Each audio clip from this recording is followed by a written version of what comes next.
YouTube Good as deal. well. Hello, Facebook. We will be live with YouTube in just a second, and then we can get started. Right. I think we're also live on YouTube. I have two phones here.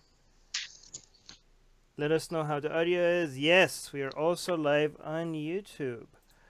That's great. Okay, good. Good Today deal. we're going to be talking about the latest news on religion, atheism, secularism, or anything else the Atheist Republic community suggested to us and Anna picked. By the way, again, thank you, shout out to Anna for picking this.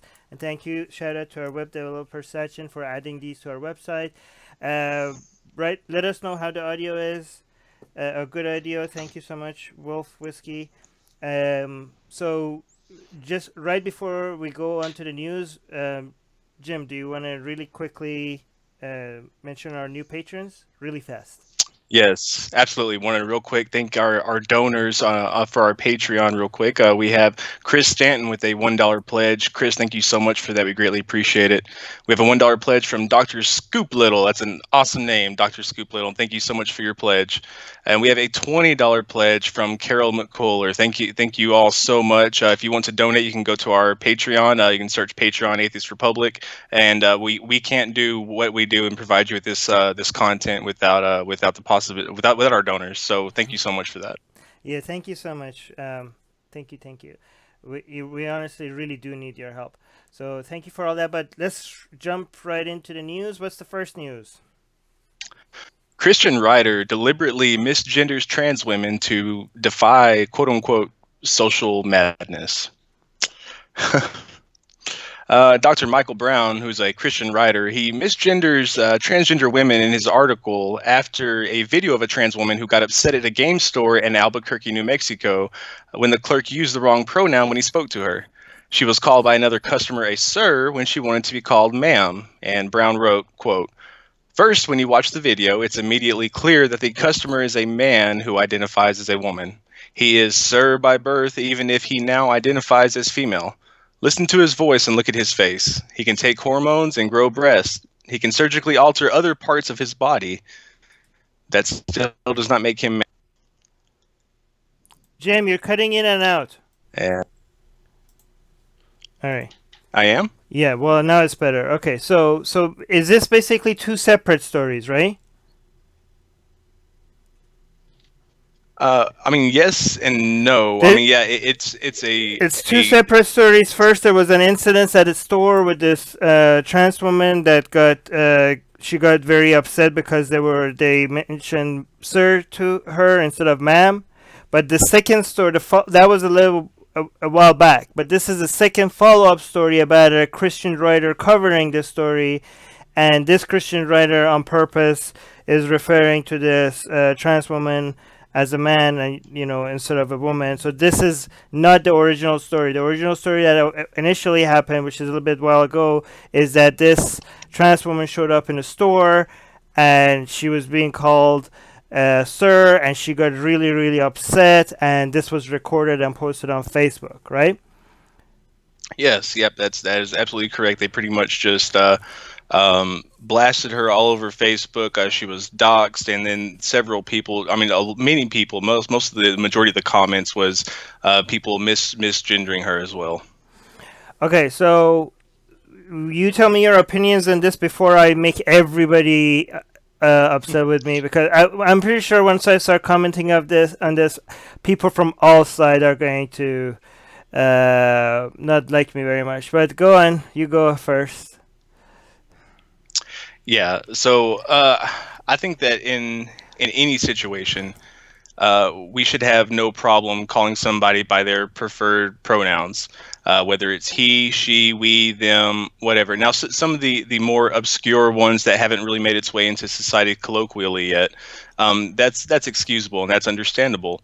But I mean, for instance, I have friends named Thomas and James who want to be called Tom and Jim. I'm going to call them Tom and Jim because I'm not a dick. I'm not going to call somebody Thomas because they don't want it to be called Thomas just to say, well, that's your name, right? That's the name that you were born with. Your mother gave you the name Thomas. That was on your birth certificate. That's what I'm going to call you. but it's absolutely no different. And in this situation, whenever she corrected them and said, no, it's ma'am, they continued to call her sir, just to prove a point that they are against it. So it all comes down to respect. And if your parameters of respect hinge on whether or not they are identifying as their biological sex, then you're mixing the two stories, Jim. You're mixing the two stories, Jim, because the people at this I'm not. I'm not even talking about the stories. I'm just talking about the problem in general. The problem in general with misgendering. Yeah, but let's talk about this story specifically, right? Because what happened at the store was different than what happened later. I do think that this trans woman, she overreacted. Okay, I do think that maybe the people, and I don't know the full story. If you give me more details, more details than was captured on camera, maybe she was in the right. But based on, and so again, this is with a huge, take it with a grain of salt, because this is based on very limited information that we have. It just seems like she overreacted, right? So hold on. But okay, go ahead. So the thing is that you really have to. It wasn't the best reaction. The owner didn't seem like it was the same as this Christian writer. It didn't seem like the owner deliberately said sir, and I think he was a bit apologetic. Again, maybe I'm wrong. After that, and again, and I know a lot of people get angry with this because they think like you're not supporting, transgender people if you say something like this when if you say she overreacted. But honestly, I think that if you treat transgender people differently than other people when it comes to criticizing them, that's bigotry of lower expectation. Like, these are grown adults. We should, if you want to respect transgender people, you have the same standard with them, and then that you have with everyone else. I just think that the way there was a much calmer way that she could have handled this, right? Maybe she could have been like, well, no, that's wrong. But I know that if I'm wrong about this, I'm hoping to be corrected, and I'm pretty sure there are many trans people that can point out why I'm wrong without yelling at me, right? However, hold it. Go on. I have more to say, but go on. No. Go ahead. I'll address everything after you're finished. Again, I'm going to say the story might not be all that we know, okay? So this trans woman, she might have been pushed to her limits, right? And she might have had very traumatic experiences that if we knew about those experiences, we would have been more sympathetic. I would have been more sympathetic to the way she reacted. But it's very important that we treat like trans people as individuals, rather than like a collective that we're always going to be sympathetic to no matter what. You know what I mean? So there are things that, you can't be like, I'm just going to support this person just because they're gay or trans or something. That doesn't make sense, right? Like, if somebody does handle a situation poorly, you should be able to say they handled the situation poorly, okay? But the story, however, is about this writer. Okay, this writer is on purpose. You have to, if you want to be a trans rights activist, you have to separate people that make mistakes or people that don't know. And I know a lot of people in our community, I'm pretty sure in the live chat right now, are saying, oh, this is not scientific, there are only two genders and stuff like that. First of all, whenever you say there are only two people that say there are only two genders, that has nothing to do with transgender issues, because having two genders or not two genders, that's about gender fluidity. It has nothing to do with most transgender people are gender binary. So it's bizarre. First of all, whenever you shout at there are only two genders, when it comes to a transgender issue, it's pretty obvious that you don't even know what you're talking about, because transgender issues has nothing to do with whether or not gender is binary, right? But whatever you think about these situations, and again, we're going to have more shows on this that goes over the science and goes over the activism for people for both sides of this, so that we could show why we have the positions that we have. I don't want to get into saying, oh, what's scientific or not right now. You might I know a lot of our community completely disagrees with us on this. It's fine. We can disagree. But I'm hoping that most of our community can agree on not being shitty to people, whatever your opinions are. And again, this is a problem with both sides, both the people that are against, that think this is all not scientific and it's just left-wing propaganda stuff. I hope that even if they think that, they could agree that whatever they think about transgender people, they could please don't be like assholes, right? To them, whatever your opinions are. And also a lot of people that are trans rights activists, I'm hoping that they can separate the people that are either disagree with them or they made a mistake unknowingly. You could separate those for people that are just trying to be anti-trans, or just trying to be, they're just using this whole, they're just getting on the there are only two genders, or if you're born a man, you're always a man. If you're born a woman, you're always a woman. They don't even care about whether that's true or not. They're just getting on the bandwagon because they want to be assholes, and this is the new excuse of being assholes. Like it used to be gay rights, but now gay rights is way too accepted to be used as being assholes. So I guess transphobia is the new way to be a dick to people, because that's not popular. Being homophobe is not as popular as it used to be.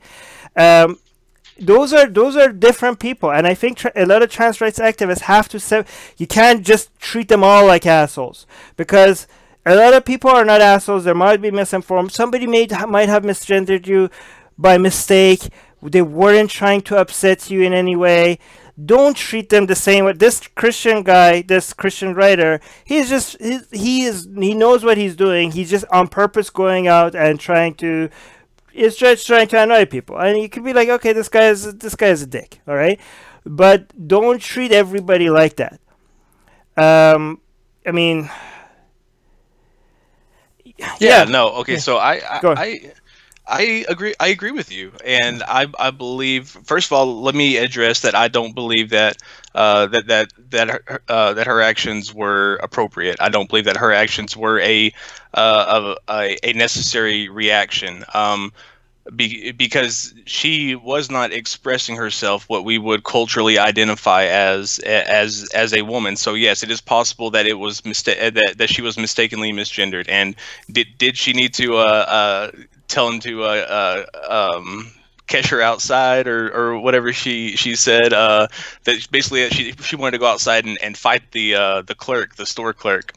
No, I don't think that was wrong. I don't think that threatening people, that violence, that any sort of anger or hostility fixes things. Now, granted, I don't know how she normally dresses or expresses herself, and I don't know what her history of people misgendering her are.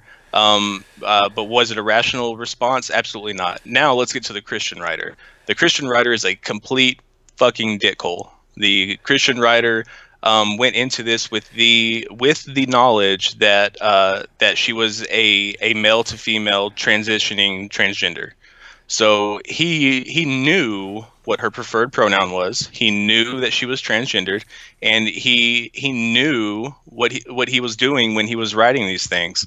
And it just all these disparaging remarks and the very purposeful usage of the wrong pronouns just to go out of the way to be a dick to somebody is it's, especially, you know, being a Christian writer. It's not just a writer who happens to be Christian. He is a Christian writer. That's what he writes about, his religion.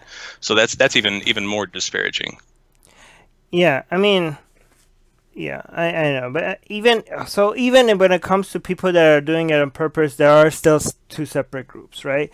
There are people that are sticking with the genders that you don't prefer, because they think they're being, I guess, scientific or something. But there are people that are actually like, you know what, I just want to annoy the shit out of you, right? Again, so there's different groups of people, and you know, I just want to make sure that we don't treat them all. But I don't.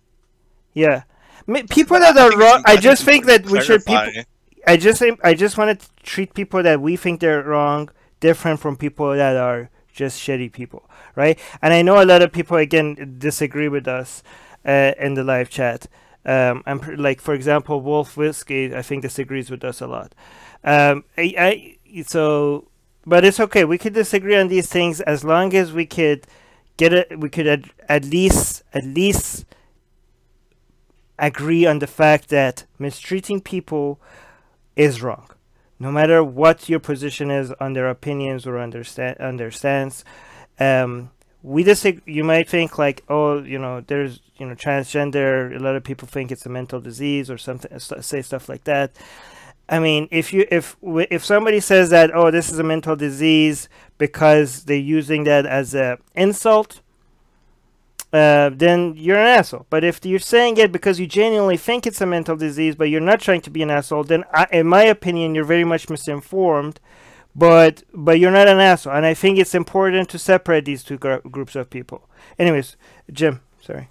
Do you want to read some of the live chat, or do you have anything to add? Yeah. No. I'll look at the live chat. Let me see what the live chat has to say. You look at the YouTube live chat. I'll respond. Facebook live chat, please. Make sure you tag anything that you want us to read.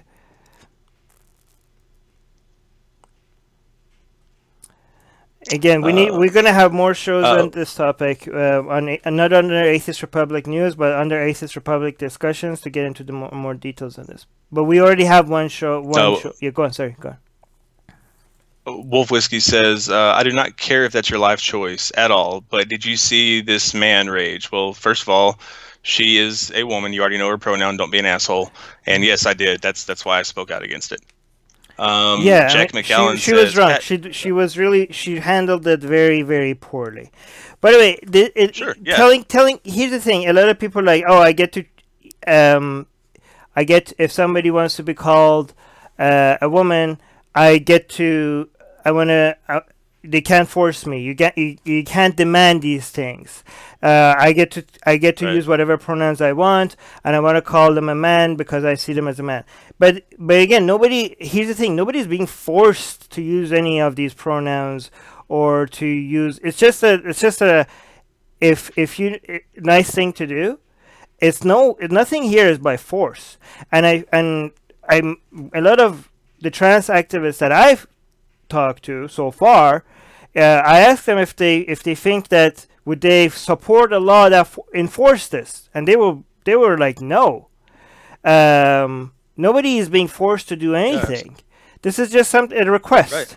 You could ignore that request, and you could accept that request. But the thing is that just as you are free to ignore that request, the people that see that you're ignoring a very simple request could also consider you not to be very nice.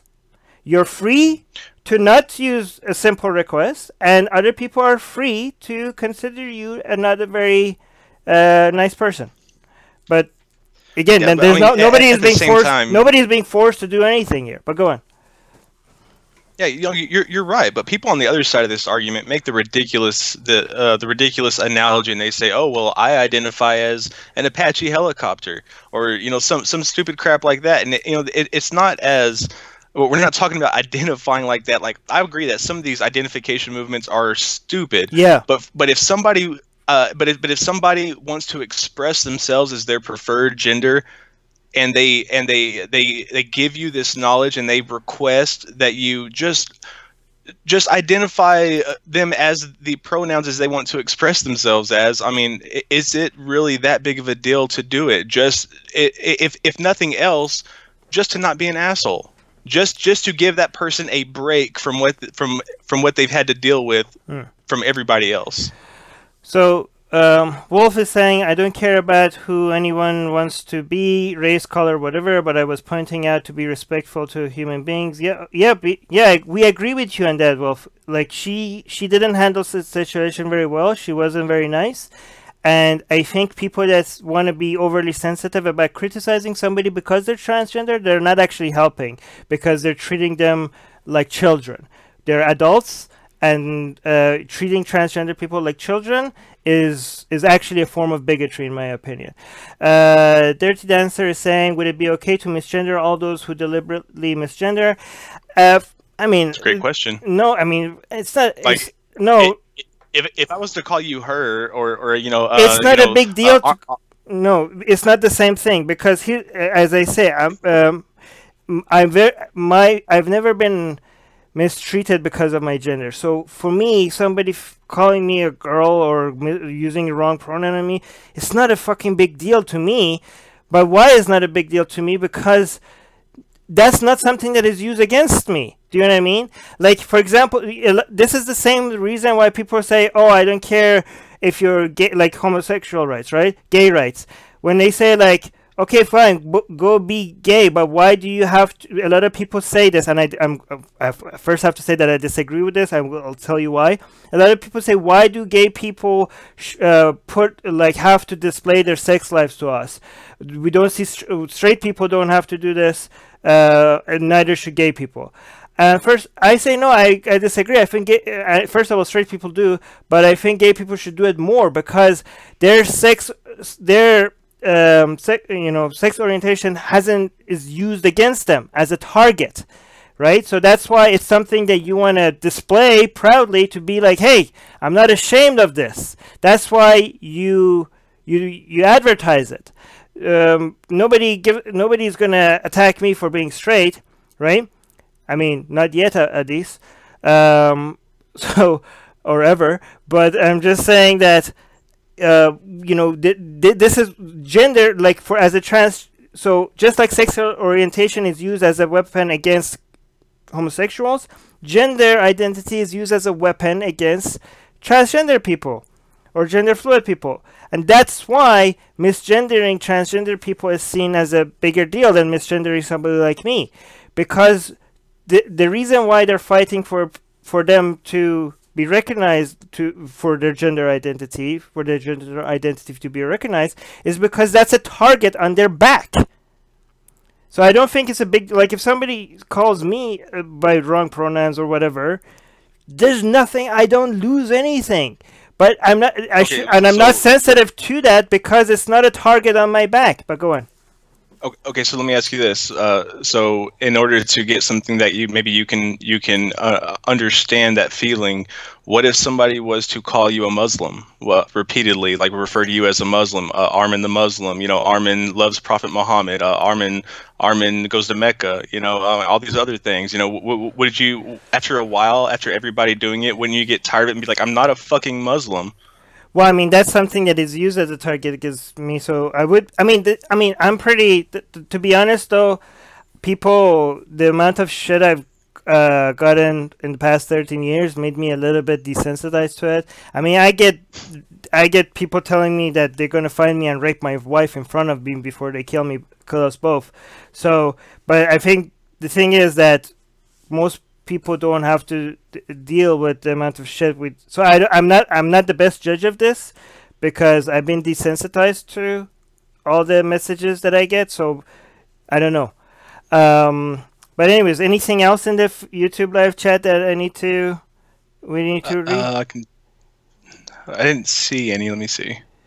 There's a lot of conversation between people on the Facebook live chat, so I'm not sure if I'm going to read those. By the way, if you're looking at this later, we're talking about the Facebook live chat that we were... Oh, let me read the top comments, actually. Forgot that was the first thing I usually read. Okay, so Andrew is saying he wasn't misgendered. He has a dick. If he died and they did an autopsy on him, the result would show he is a man. If you want to try and call yourself a woman, go right ahead, but don't cry when everyone else doesn't pay into your bullshit. It's simple biology. That's first grade could tell you.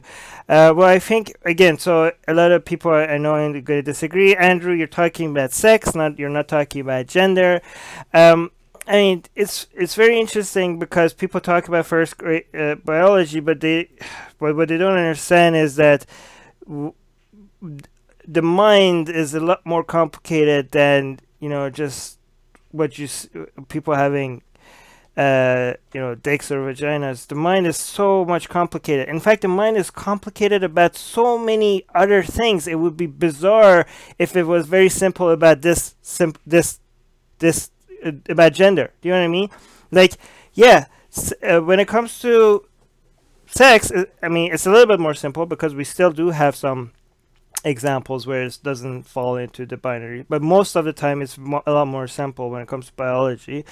But when it comes to gender, if we're talking about the mind is so complex, and everything else about the mind has been such a complex situation that it would be bizarre if this was this simple when it comes to gender about the mind. I mean, if you guys talk about first grade science, but most of the people, and this is a problem with both the people that are taking position on this, both on the left and the right, most of the people haven't actually looked into this. Even the people that are on the right side of this, they're just being tribal. Most of them, they're like, oh, I'm in this camp, I guess I think this, right? And a lot of people mention science, but what when they say science, they're talking about the people that they follow, and they saying that it's science, and they're just trusting the people that they follow rather than actually looking into the science, right? 90% of these people that have a claim on any of these things haven't looked into the science. They're just looking at the tribe they belong to, and they pick their side. Kit is saying, let me see. The second top comment is Kit. I hate the transphobic activity I've seen on this page recently. Really disappointing. Actually, I think this is really good for people to see, because a lot of people say like, oh, I thought atheists are supposed to be this, or I thought atheists were supposed to be like that. I'm like, why did you think that? This is a good thing that we don't ban everybody, and some people on the right keep on asking us to remove this or that, and some people on the left ask us to remove this and that. I'm like, no, please, like, we need to see everything. I want you guys to see what we're dealing with.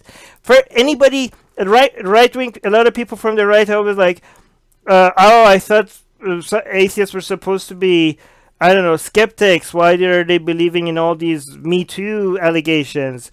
Or, oh, the people on the left are like, oh, I thought atheists were supposed to be tolerant. Why are they so transphobic and stuff like that? First of all, don't accuse people and all the right and all the left of whatever you see based on some top comments. Okay, there are great people on all sides. Second of all, whenever you say, I thought atheists were supposed to be like this, oh, I'm so disappointed that atheists are like this or that. Well, I mean, I'm good that you're saying it so that you don't have such a high expectation. Atheists have nothing in common other than a lack of belief in God. And don't just get disappointed if, I mean, either try, I mean, I guess it's too much to ask for everybody to be an activist, because a lot of people are tired, but give it a try. Try to see if you could change people's opinions, but do it in a friendly way. Even if people have the views that you find so horrific and so wrong, try to do it in a friendly way. I know some people have given up. It's okay. Sometimes we get tired. It's okay to sit some of it out, but give people the benefit of the doubt. People do change their opinions. It happens all the time. Jack in the YouTube live chat is saying, the thing we should try to remember is for trans women that isn't passing so well. We don't know if this was the straw that broke the camel's back. We don't know the whole story. Yeah, I addressed that. Again, we're judging based on what we saw. We don't, I mean, if you had a movie of someone's entire life story, but the thing is that if you see the movie of anybody's life story, almost you're going to be sympathetic to a lot of shit, right? Because everybody, sometimes when they, not everybody, but most people, when they end up being dicks to other people, there is a story behind how that happened. So Jack, what you're saying is true, but that's true for most people that are being dicks that are also not a trans woman, or, you know, for anybody that is being a dick, probably if you look into their story, you're going to be more sympathetic to them. Let me see. Summer saying, wow, I'm amazed at the amount of bigotry, misogyny, and racism on this page. Well, Summer, I'm surprised that you're surprised. from the people who support science and know the damage religion is causing. Seeing these behaviors is very disappointing. Well, I'm disappointed that people expect so much, because what are the chances that just because somebody got their answer to one thing right, that they're getting the answer, because of that they're going to get the answers to everything else right as well?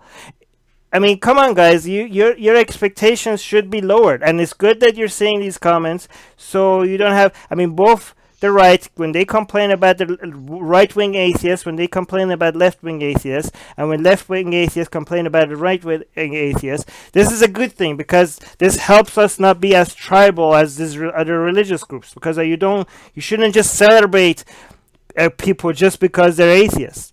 In fact, this is what these disagreements is one thing that is good about our community, because it's a place where we come and challenge each other, and maybe you learn more from people you disagree with. You challenge each other, and hopefully the best ideas win. We don't want us all to agree on everything else just because we agree on the lack of existence of God. Don't pretend to be tolerant, progressive thinkers when most of you are not. Atheist Republic, I love you guys, but people on your page are making the conversation very toxic. Please send me a message to rejoin once this issue resolved. Thank you for all the love.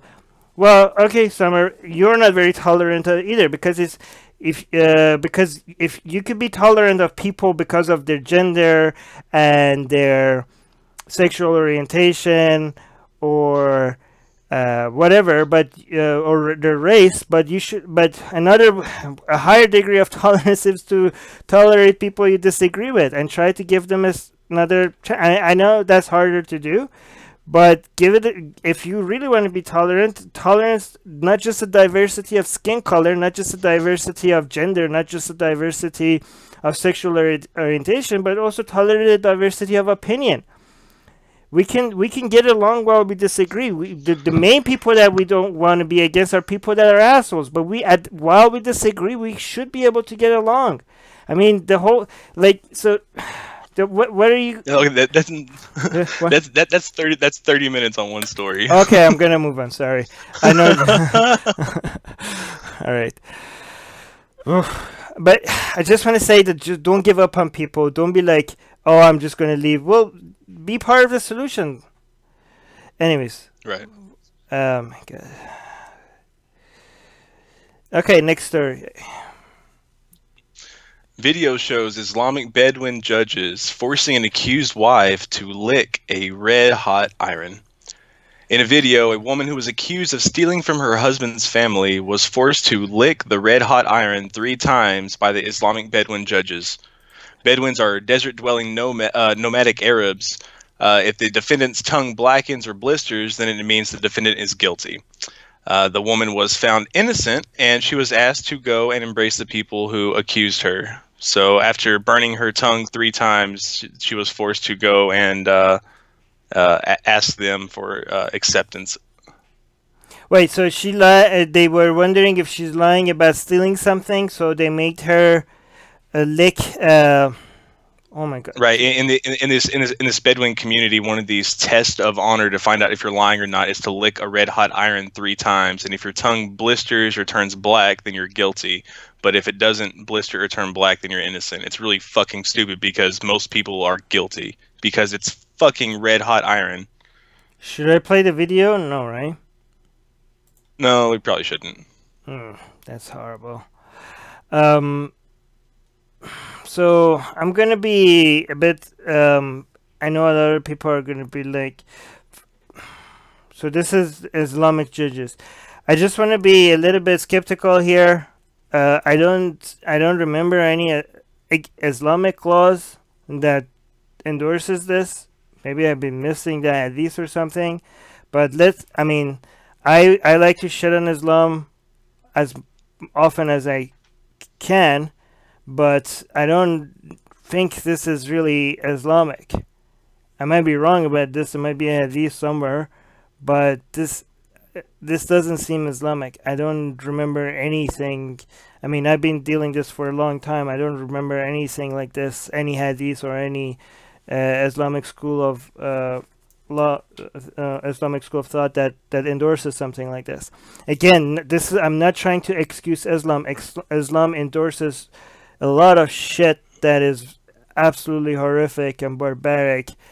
But if we want to point those out and blame them on Islam, I guess we need to be very careful and make sure that we don't blame something that is not Islamic on Islam, so that we are taken seriously when it is blamed on Islam. Again, Right, correct me if I'm wrong, but this doesn't seem Islamic to me. well, it goes back to an ancient tribe, an ancient Bedouin tribe. It's this whole idea of the red hot iron is called Bisha'a, I think that's how you pronounce it. But it goes back to this guy from the Sultani branch of a tribe. His name was Wamer Abu Ayyad, and apparently he challenged somebody who stole from him to lick a red hot burning iron 3 times, and that's where that comes from. So this is more about this tribe rather than Islam. Yeah, it's mostly these Bedouin tribes, these Judean Bedouins, Negev and Sinai Bedouins. So it's basically the Bedouin tribes of Saudi Arabia, a couple of them. So not very many. Again, but so yeah, it's not Islamic, but still, it's a shitty culture. So again, anybody that tells you all cultures are beautiful, show them this video. It's not beautiful at all. This is fucking horrific. I saw the video. She was crying after that. It was so sad. A lot of people might say that I saw on the Friendly Atheist comment section that one person was giving a devil's advocate. I mean, not the devil's advocate. He wasn't defending it. He was just saying that maybe the logic behind it is that if you are guilty, you would just confess rather than do this, right? He wasn't defending it. He was just trying to explain maybe the potential logic behind it, logic, quote unquote logic. But again, first of all, do men have to do this, or is it just women? Yeah, this is no, it's everybody, because the guy who originally did it was to a man. You mentioned, but again, this is if you're innocent, he mentioned, you're fucked. It doesn't really right, you know, because whatever you do, you're fucked. Yeah. Right. Well, I mean, for women, if they're by themselves and they have nobody no man to defend them on their behalf, then their word's no good. But if a man says, "Hey, I didn't steal," a man's word is worth a lot more than a woman's in Islam. Right. Yeah. Islam is shitty. Nobody's defending Islam here. Let me see what the top comment is. Matt is saying, "God damn, the fact that this shit exists in the modern world is fucking pathetic." I agree. Sam is saying the most feminist religion. Well, Sam, this is not Islam. I guess this is a barbaric culture rather than a barbaric religion. Luis is saying, I feel like sometimes people should erase some cultures from this world. Yes, not sometimes, a lot of times. I agree. Kevin is saying, I burned my tongue on McDonald's hot chocolate when I was a kid. I know how she feels. It actually feels a lot worse when somebody is doing it to you. Like, you know, if imagine if you hit your head somewhere, it hurts, and you're like, oh, that really hurts, right? But then if you have somebody do that to you, like imagine your husband like hitting you with the same amount of force. If you're expecting it. I mean, just the feeling of the hostility is just such a higher emotional damage than just the physical pain. That's true. So peaceful. This is batshit Stone Age crap. Has no place in the modern world. I agree. Let's see what the YouTube live chat said. Theo Mackie is saying, "Oh, hi Theo. Bedouins are nomadic, so it's hard to know what they are up to or how to regulate what they do." Yep. Theo Mackie is also saying this appears to be just a nomadic custom and not Islamic legislation. Yep. Bedouins are mostly Muslims, but this appears to just silly legislations based on superstitions and not all. And this is very good. Yeah, that's true, Theo. And the reason why this is very important, because if you just blame it on Islam, then you're just playing into the hands of Muslims, right?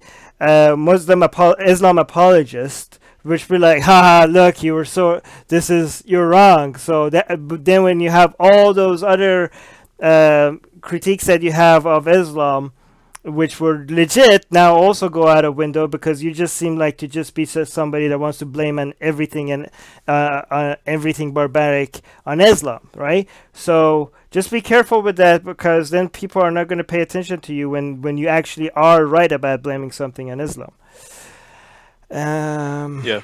Yeah, it's really important, and even you know, most atheists make the mistake, like ex-Christian atheists specifically, many atheists, not most. You said most. Say many.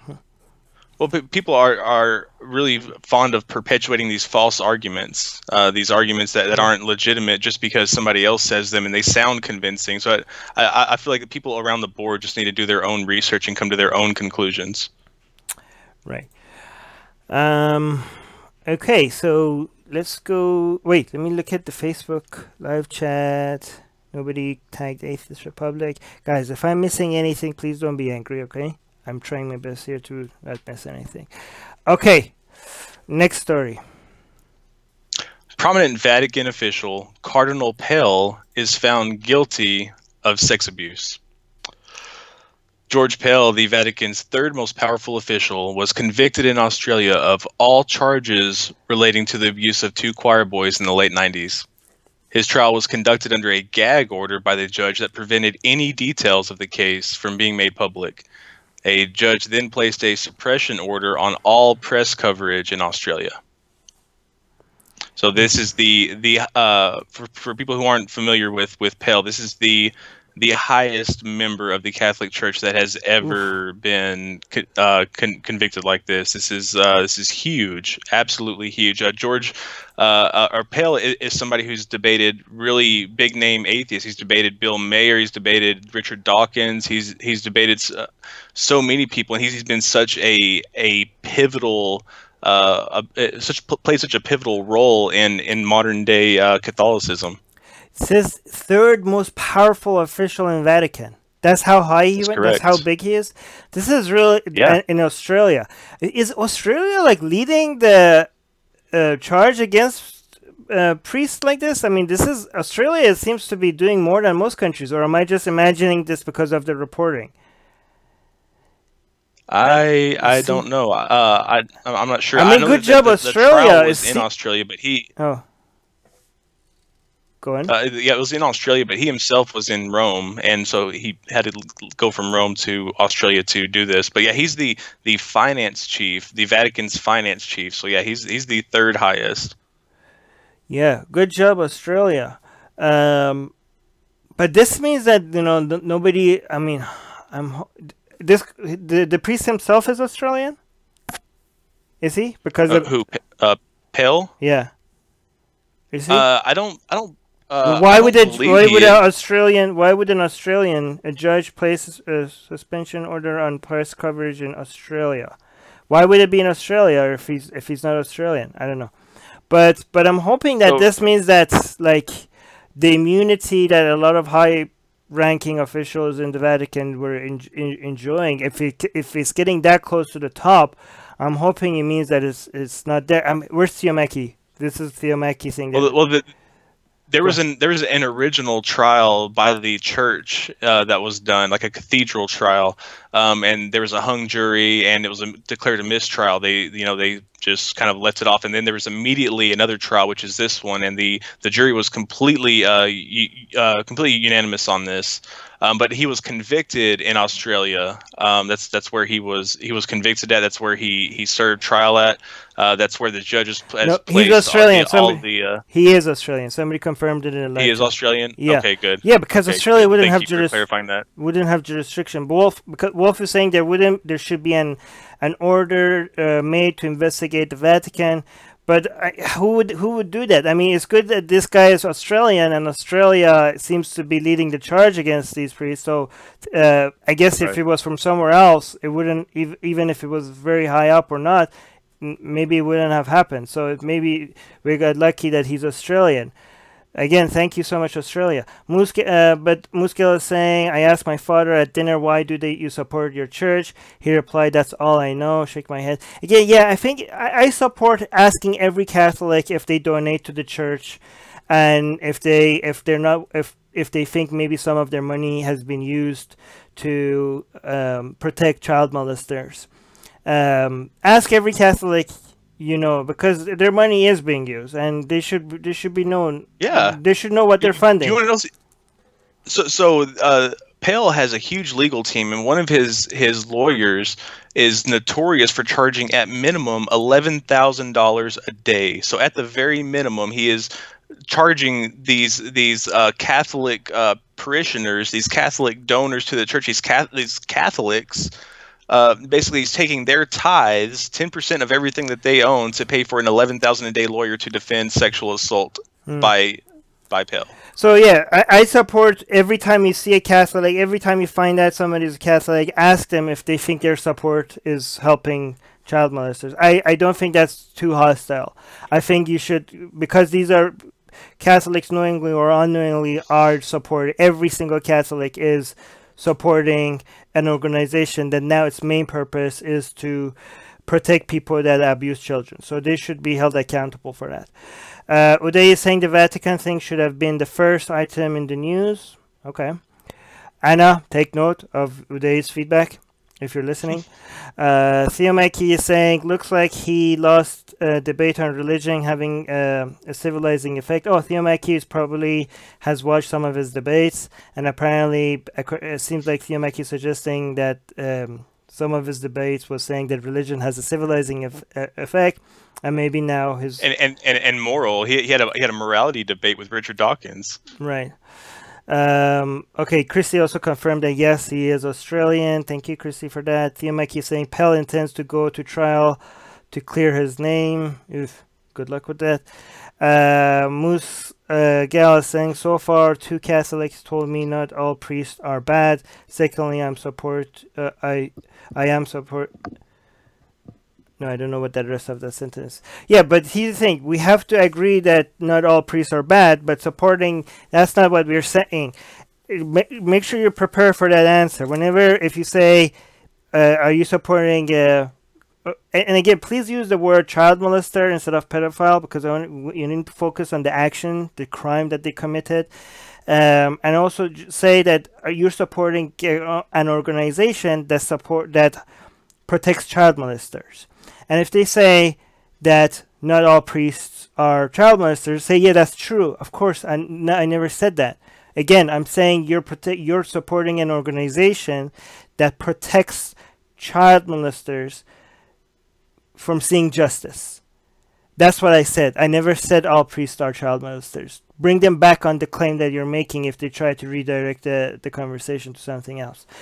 Theo Mackie saying, Vivian Waller, a lawyer who has represented abuse victims, said her firm had been approached by a small number of people who had made allegations involving Cardinal Pell.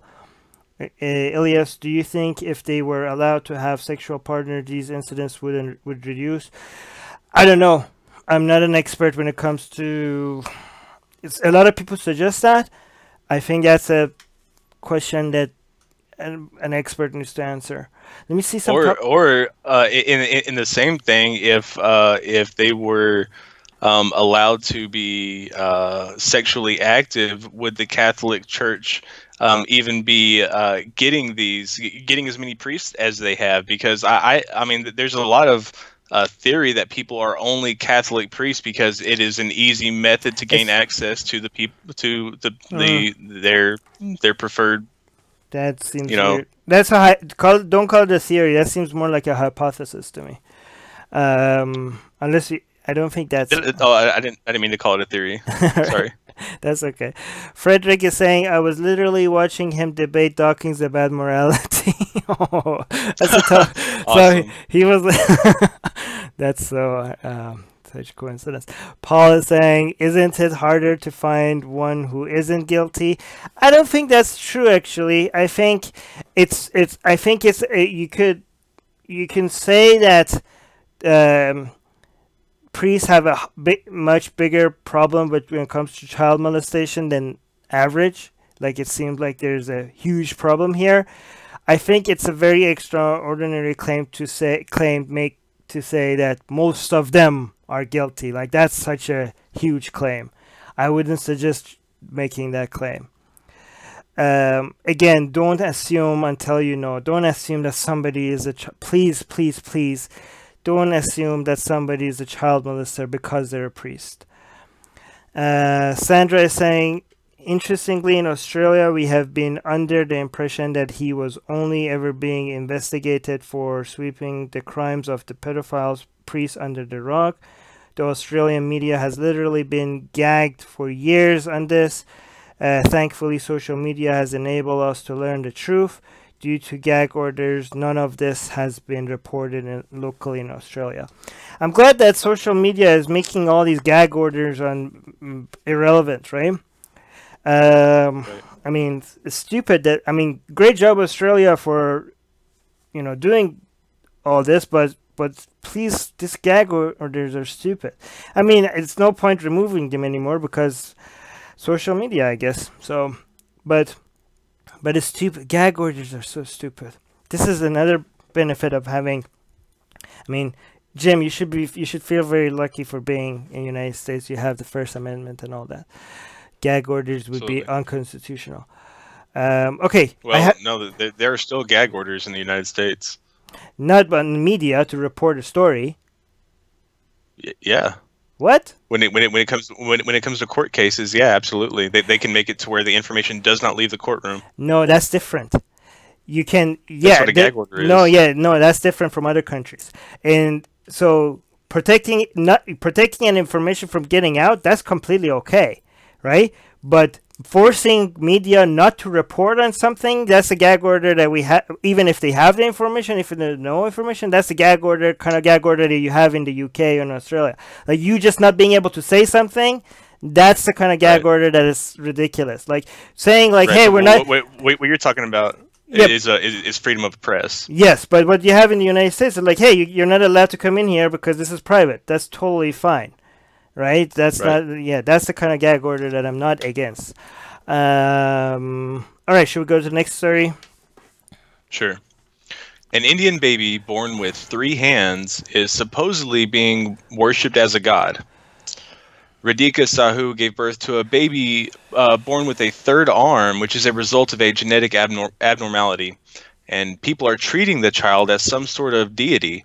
A doctor has recommended the hand to be removed to give the infant a normal life, and it's a perfectly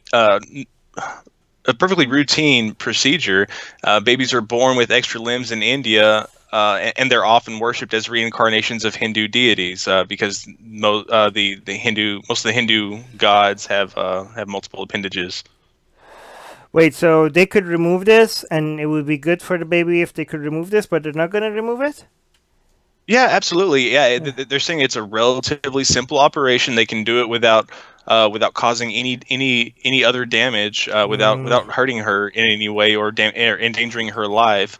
But because in Hinduism that these gods have body parts, many people perpetuate the myth that if somebody's born with extra fingers or extra hands or extra legs or whatever, some sort of genetic abnormality, they worship it as a deity. In fact, there's a story a couple of years ago where a baby was born like that, and the baby was kept alive to worship it, and it ended up dying. Fuck. So this is, I thought this is just going to be a silly story where people are worshipped. This is actually a sad story where our child is going to be made to suffer because of religion. Right. Right, because imagine how much more health complications that 3rd arm is going to cause. It's growing out of her chest. Can you imagine like the social repercussions that she's going to get from that, just solely for the purpose that her community can say, "Hey, look, we have a god." Beej is saying sometimes the parents allow this worshipping so that they can raise money for surgery. Could that be the case here? Sure. Maybe, I don't know.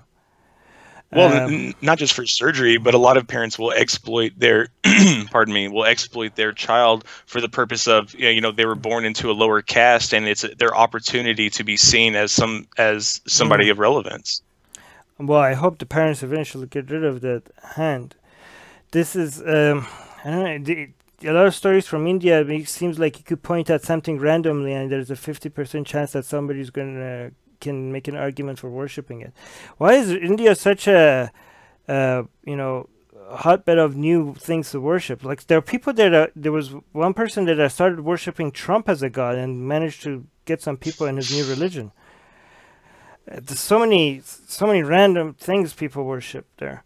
What is it about India that is such a, can somebody educate us on that? It's not just their own religion that they have to deal with. It's just all these random things that everybody just started worshipping as well. I mean, if you go back to the source of most polytheistic religions, most pagan religions with these multiple gods, these people would just assign a god to whatever was good for them. They could maybe walk through a forest and find a gold coin under a tree and say, oh well, there must be a god in this tree. I'm going to give this god a name, and this is going to be my god now. And so everybody had their own personal gods. So I mean, polytheism has a history of people just making up shit. So a lot of people get from India that follow Atheist Republic, they get offended when we say stuff like this about India, and I like to tell them that India has a lot of atheist activists and a lot of skeptic activists, and you guys are not helping. Your national pride and your sensitivity about criticizing India or criticizing Hinduism. India is also a source, a huge. Atheist activism in India is growing really, really fast, and there's a lot of skeptics that are challenging all this nonsense superstition. And your pride and your sensitivity towards criticizing India or anything Indian in any way is basically hurting your country and is hurting the great work of all the skeptics in your country. So your national pride is actually bad for your own country. You better get rid of it. Just really quick, I know Jim, you're in a hurry, but really quick, a lot of people might say like, well, it's better to worship a baby like this rather than seeing it as a curse. Like maybe if they were Christian, they would see it as a curse and think that this kid is like the spawn of devil or something, and so it's something demonic. At least they're worshiping it, and this is a level of this is whataboutism that I see a lot of Hindu apologists use. Every time you point at something problematic, they just try to point at something more problematic, especially Abrahamic religions, and be like, well, what about that? Well, I mean, everything can be excused because there's always something worse than whatever you point something at. Like every problem you point at, you could find something worse. That's really not helpful. Okay, so this is superstition. This is stupid. This needs to be fixed. There's a lot of superstition in India, and it's really bad for India. And getting rid of the superstition is good. If you could point at superstition that is more harmful, just to excuse this, you're not part of the solution. Let me see the top comment. Steve is saying, I don't understand how the same country that produces some of the world's best scientific minds also has people that believe birth defect equals a god. Well, I don't know why see how you don't know that, because the most advanced fucking country in the world, which is the United States, has a huge percentage of its population that thinks the world is 6,000 years old. So, I mean, if you see that, I'm not doing. I just shit on whataboutism, but then this could be seen as whataboutism. It's not whataboutism because I'm not excusing India. I'm just saying I don't see why Steve is surprised. Whataboutism is when you're trying to point at a different problem and say the first problem is okay because of the other problem. No, both of them are shitty. I guess I'm not as surprised as Steve is. But go on, Jim. No, I was just gonna say, what about no? Okay. Rob is saying, I enjoy their positive attitude when it comes to birth defects. Are you serious, Rob? Your leg. I hope that's a joke. I hope that's a joke. Your leg bends funny. God. You have 3 hands. God. You're born with 2 faces. Definitely a god. Oh yeah, and you're born in a lower caste. Definitely untouchable. Come on, Rob. But if you're born with a small penis, you're destined to be an auto mechanic. That's just awful. No, Rob, come on. You can't excuse superstition. It's not helpful. It's not helpful. And this, you can see in this example, it's not helpful as well, because it could lead into taking advantage of the baby, and it could also lead into letting kids stay with their birth defects. CMX is saying, let me see. I'm just going really quick. People need to learn that it's okay to change viewpoints and evolve. Good point, Muscal. CMX is saying, part of me thinks it's because India didn't really have an enlightenment. After colonization, there was a backlash against enlightenment values. Oh yeah, maybe they associated part truth. Yeah. Interesting. See, this is why seeing like everything British as bad could hurt you, because a lot of Enlightenment values came from European countries. Muscal is saying we have many national pride folks in the U.S. too. I hate that shit. Yeah, we have it everywhere, Muscal. TMX is saying plus Indian religion and culture is the victim of Western Orientalism, and Westerners pretend it's purer and don't question it and encourage it because it's so mystical and quote-unquote mystical and true. Oh yeah, they treat things that foreign. Yeah, okay, yeah. So they, again, this is kind of like treating other people of other nations like children, like instead of actually being critical of it. Uday saying a lot of superstition in India probably because of very high accidental mortality rate. What? Mortality rate historically? telling Beej that thousands of people die by snake bites in India. Snake belief? I don't know. Oh, okay. I don't know what you say. That honestly, at least it's better than treating people born with birth defects as freaks. Oh man, come on, Dan. Dan, you did exactly what I said. Yeah, okay, it could be you could with this kind of whataboutism, you could excuse rape like that. You could be like, hey, they raped that woman. Well, at least they didn't murder her. Like, what the hell? This is not the kind of excuse. This is bullshit, and this is superstition. Right. It's and it doesn't have any place in the modern world. It doesn't matter if you could come up with an example that is worse. Okay, should we go to the next news? Sure. Doctor who worked at Cleveland Clinic said that she give the wrong meds to Jews. Laura Kolob, a resident who worked at the Cleveland Clinic from July to September last year, tweeted that she would purposely give all the Yahud the wrong meds, and Yahud is an Arabic word for Jew. And over the course of many years, there have been many other anti-Semitic tweets in her timeline. She's called for violence against Jews, she's trivialized the Holocaust, and she's spread anti-Semitic conspiracy theories all over the internet. The Canary Mission, which is a website that documents people and groups that promote hatred, actually documents Collab's social media channels, saying that that most of them have been deleted. And the profile includes a tweet that was published on January 2nd in 2012 by Collab, which stated that she would purposely give all the Yahud the wrong meds. Wait, why would she admit this? Well, she admitted this back in 2012, but it's just now coming to surface. Wait, how did it come? Where did she admit this? That it's only coming to surface now? Like she went on social media and said like, "Hey, I gave the Jews the wrong medicine," and for 7 years, nobody. Wait, shit! Holy crap! Nobody thought like, I guess I should report this. Well, yeah, it was the Canary Mission. The Canary Mission is a group that their sole purpose is to look for anti-Semitic and anti-Israeli speech on the internet, and they came across Laura Kolob, and they just pretty much why was this in Arabic?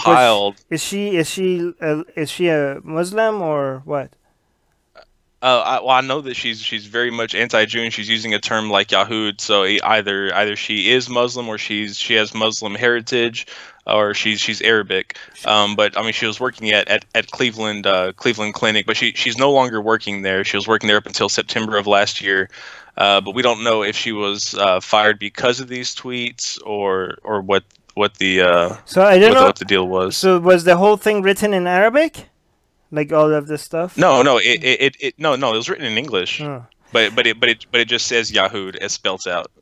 So I don't know if this is because of her being Muslim or not, but it is true that anti-Semitic views is much higher among the Muslim community than other communities. Of course. Yeah, well, because and a lot of people they again do whataboutism and like, oh, but non-Muslims are anti-Semitic. I'm like, yeah, we didn't say they're not. We're just saying Muslim community has a bigger problem with anti-Semitic views than other communities. That's what we're saying. We didn't say it doesn't exist outside of Muslim communities. Come on.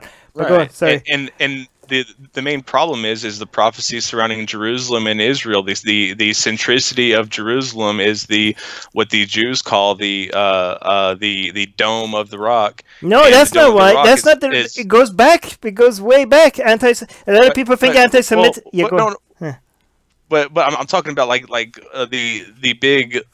I mean, one of the biggest controversies though is that's also the place that Muhammad supposedly ascended from, right? And they've been fighting over this place, trying to gain gain ground for it and try to claim it.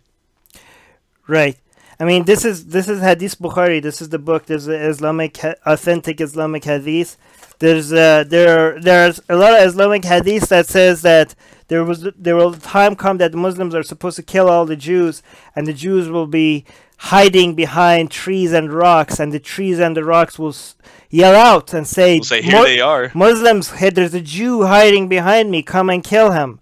This is authentic Islamic scripture, right? So for people to say that doesn't have an influence is just ridiculous.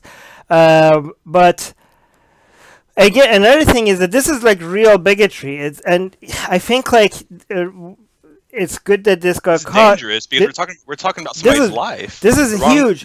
But I want to a lot of anti-Semitic accusations are now being thrown around just nilly-willy without that I think it's going to hurt catching situations like this in the future, because you know how a lot of people shout out bigotry every time you criticize Islam, and only in the past year or so, more and more people on the left as well are figuring out that, okay, I mean, there were a lot of people on the left that knew it from the very beginning that this is all ridiculous, but I think more and more people are waking up to the fact that a lot of these accusations are being taken out of proportion, right?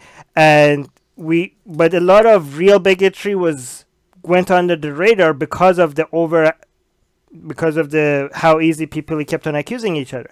And I think because a lot of people are waking up to that, I think what's going to happen, and I'm not sure if this is true or not.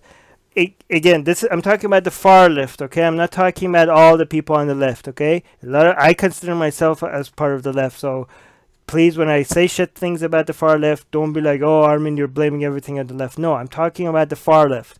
I think the far left is now going to ruin pro-Jew tolerance activism, because this is going to be the new front line.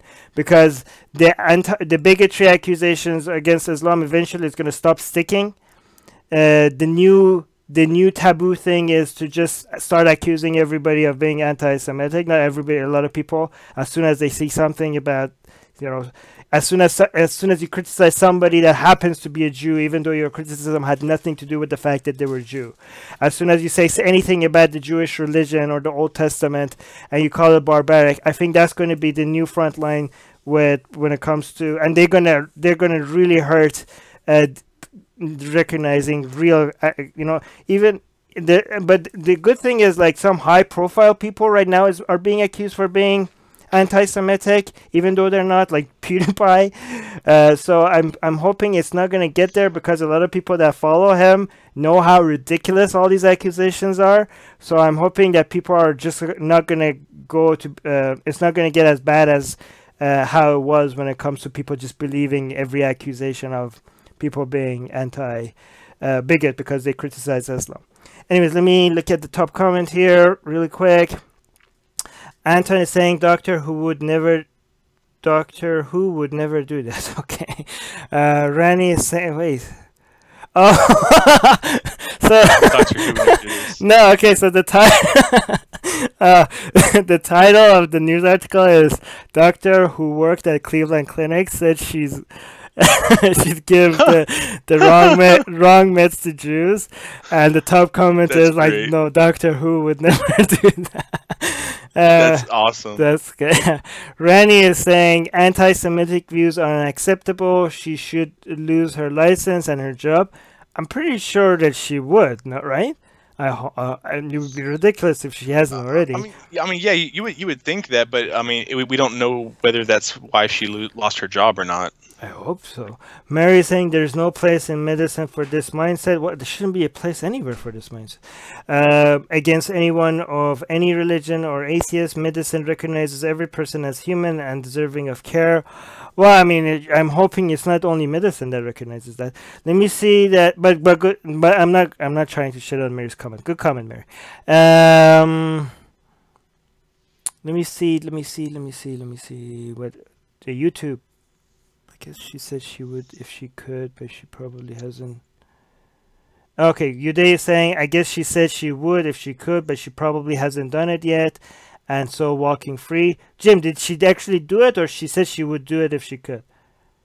She was saying that she would, that she. I'm pretty sure it said that she was the original claim, the one that was made by the Watchdog group.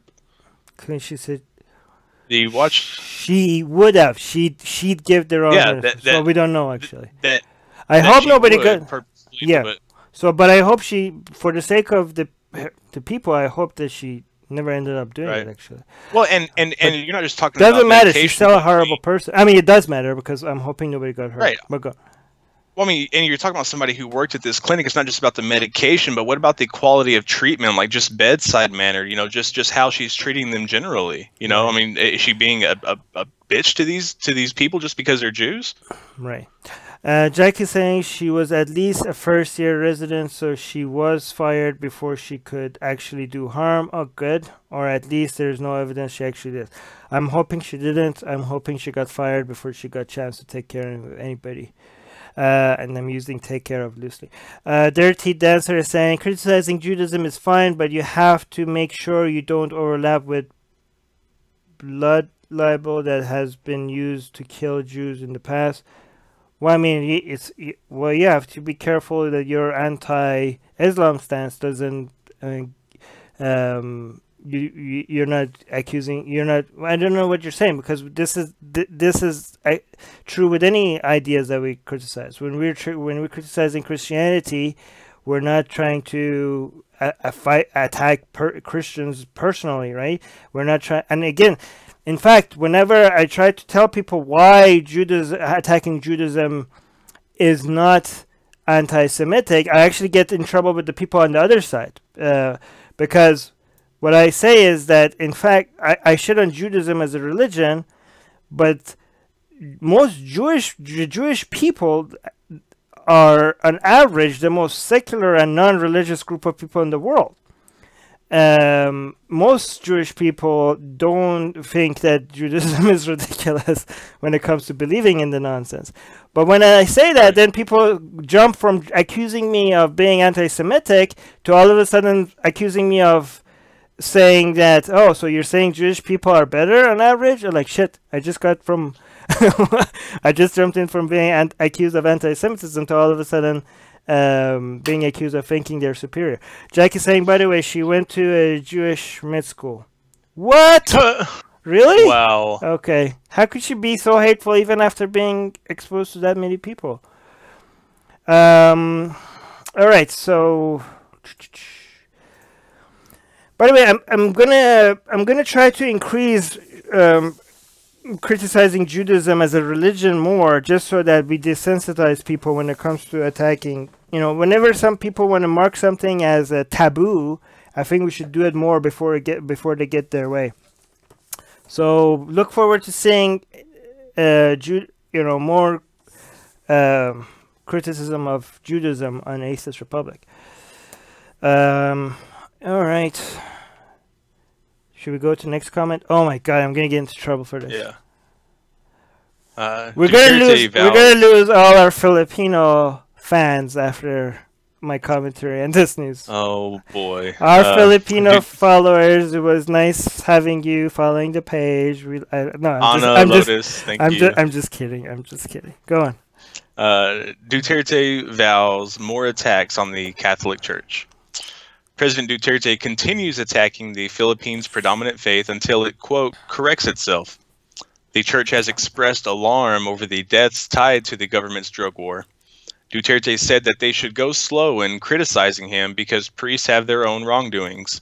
He said that a priest prayed for his death in a mass, and he cited a report about a priest who allegedly beat up a minor who failed to feed his pet Labrador. He added, quote, do not use the platform of religion to criticize me. Just say that I'm wrong. Okay. All right. Where do we? Okay, you go first before I lose all the respect I have when it comes to our Filipino. All right, go on. Oh, well, by the way, before I say my opinions, my Filipino friends and followers of Atheist Republic, if you disagree with what I have to say, please don't lose hope in Atheist Republic. This is just my opinions. I love you all, and I hope we could disagree and still work with each other at the same time. But go on, Jim.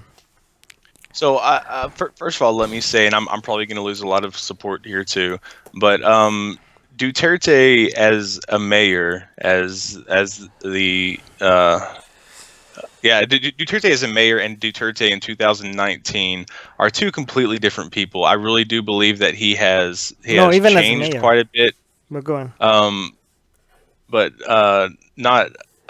not enough. I don't really think. But he's hurling these insults at the church, and he's done this for a long time. He said that he was molested by a member of the clergy when he was younger. But I mean, for him to say that these people can't speak out against him whenever he himself is the main source of oppression for these churches is just kind of hypocritical to me. And I'm not defending the churches in any way. But first of all, I can't find any verifiable evidence that the priest said this, and I'm not sure where he's getting his information from. Most likely a secondhand or third-hand source. But I don't know. What do you think, Armin? No, I mean, I'm happy that Duterte has an anti-church stance. Okay, Philippines really needed this. Philippines needed a huge anti-church stance, and if you just focus on that, just on that part, this is all great. Okay, Philippines has, the church is not being good for Philippines. Philippines is the only country other than Vatican that doesn't have divorce. The only two countries in the planet that divorce for nobody. Not even, like, I know Saudi Arabia is, if you're a woman, you probably can't get divorced, but there's no divorce because it's anti-Bible. That's how, I mean, they took the whole anti-abortion and anything that stops the pregnancy in Philippines, also, especially not in the major cities, but everywhere else. They took that very seriously, and Philippines is a country that suffers from overpopulation. Again, not all countries suffer from overpopulation, but but Philippines does, and that, the Catholic Church is really a negative force in Philippines. Okay, so but I can't. Yeah, go ahead. I was going to say that I agree with you. That these churches and this ideology needs to be addressed. But do you believe that his methodology is appropriate? No, yeah, but I'm trying to get there, Jim. I'm trying to get there, Jim. I mean, I don't. Okay. This guy, I can't. I know, and I can't ever support Duterte, and I know a lot of people from Philippines are like, Armin believes the media, believes the conspiracies against Duterte. You're not from Philippines, so why you have an opinion on Duterte? This is our country. Foreigners shouldn't get to tell us anything about our president. We know our president. We're Filipino, so we know our president. I know. You all say that. I mean, a lot of people that are not American, they have a lot of opinions on Trump. So we don't tell them that, hey, you're an American, you shouldn't have an opinion on Trump. I mean, I'm pretty sure a lot of Filipinos have a lot of opinions on Trump. So just because you're a foreigner, that doesn't mean you shouldn't have a lot of Filipinos actually like to compare Trump to Duterte and vice versa. Actually, they don't. They hate that because when we say Duterte is the Trump of the East, they're like, no, fuck you, Trump is an asshole. Duterte, we love Duterte, right? But the thing is that this Duterte has a lot of human rights violations, okay? And I know a lot of our Filipino friends think it's bullshit. They have either two responses to this. They think like the media is against them, the human rights organizations are against them. They have an agenda. I don't know what agenda human rights organizations have against Duterte. It doesn't help their cause to make stuff up. They human rights organizations don't benefit from saying shit against Duterte unless you. But anyways, they say that, or they say, yeah, fine, yeah, he's killing people without due process. But this is Philippines. We have our own standards. So fuck off. It's our country. You don't get to say what we do in our country. We have a lot of drug problems in our country. And they have a lot of corruption in our country. And Duterte is fixing it. It takes desperate situation requires desperate measures. First of all, if you look at statistics, corruption in the Philippines has been going down for a long time. More reporting on corruption has made a lot of places, because of more reporting, people have this impression that corruption was going up, but corruption was not going up, or corruption was going down. Second of all, killing people without due process to fight against a crime is like committing more crime to settle a crime. And again, you say that this is our standards, this is our country, you don't get to say these are our people. To me, that's ridiculous. They basically, again, they say just because someone,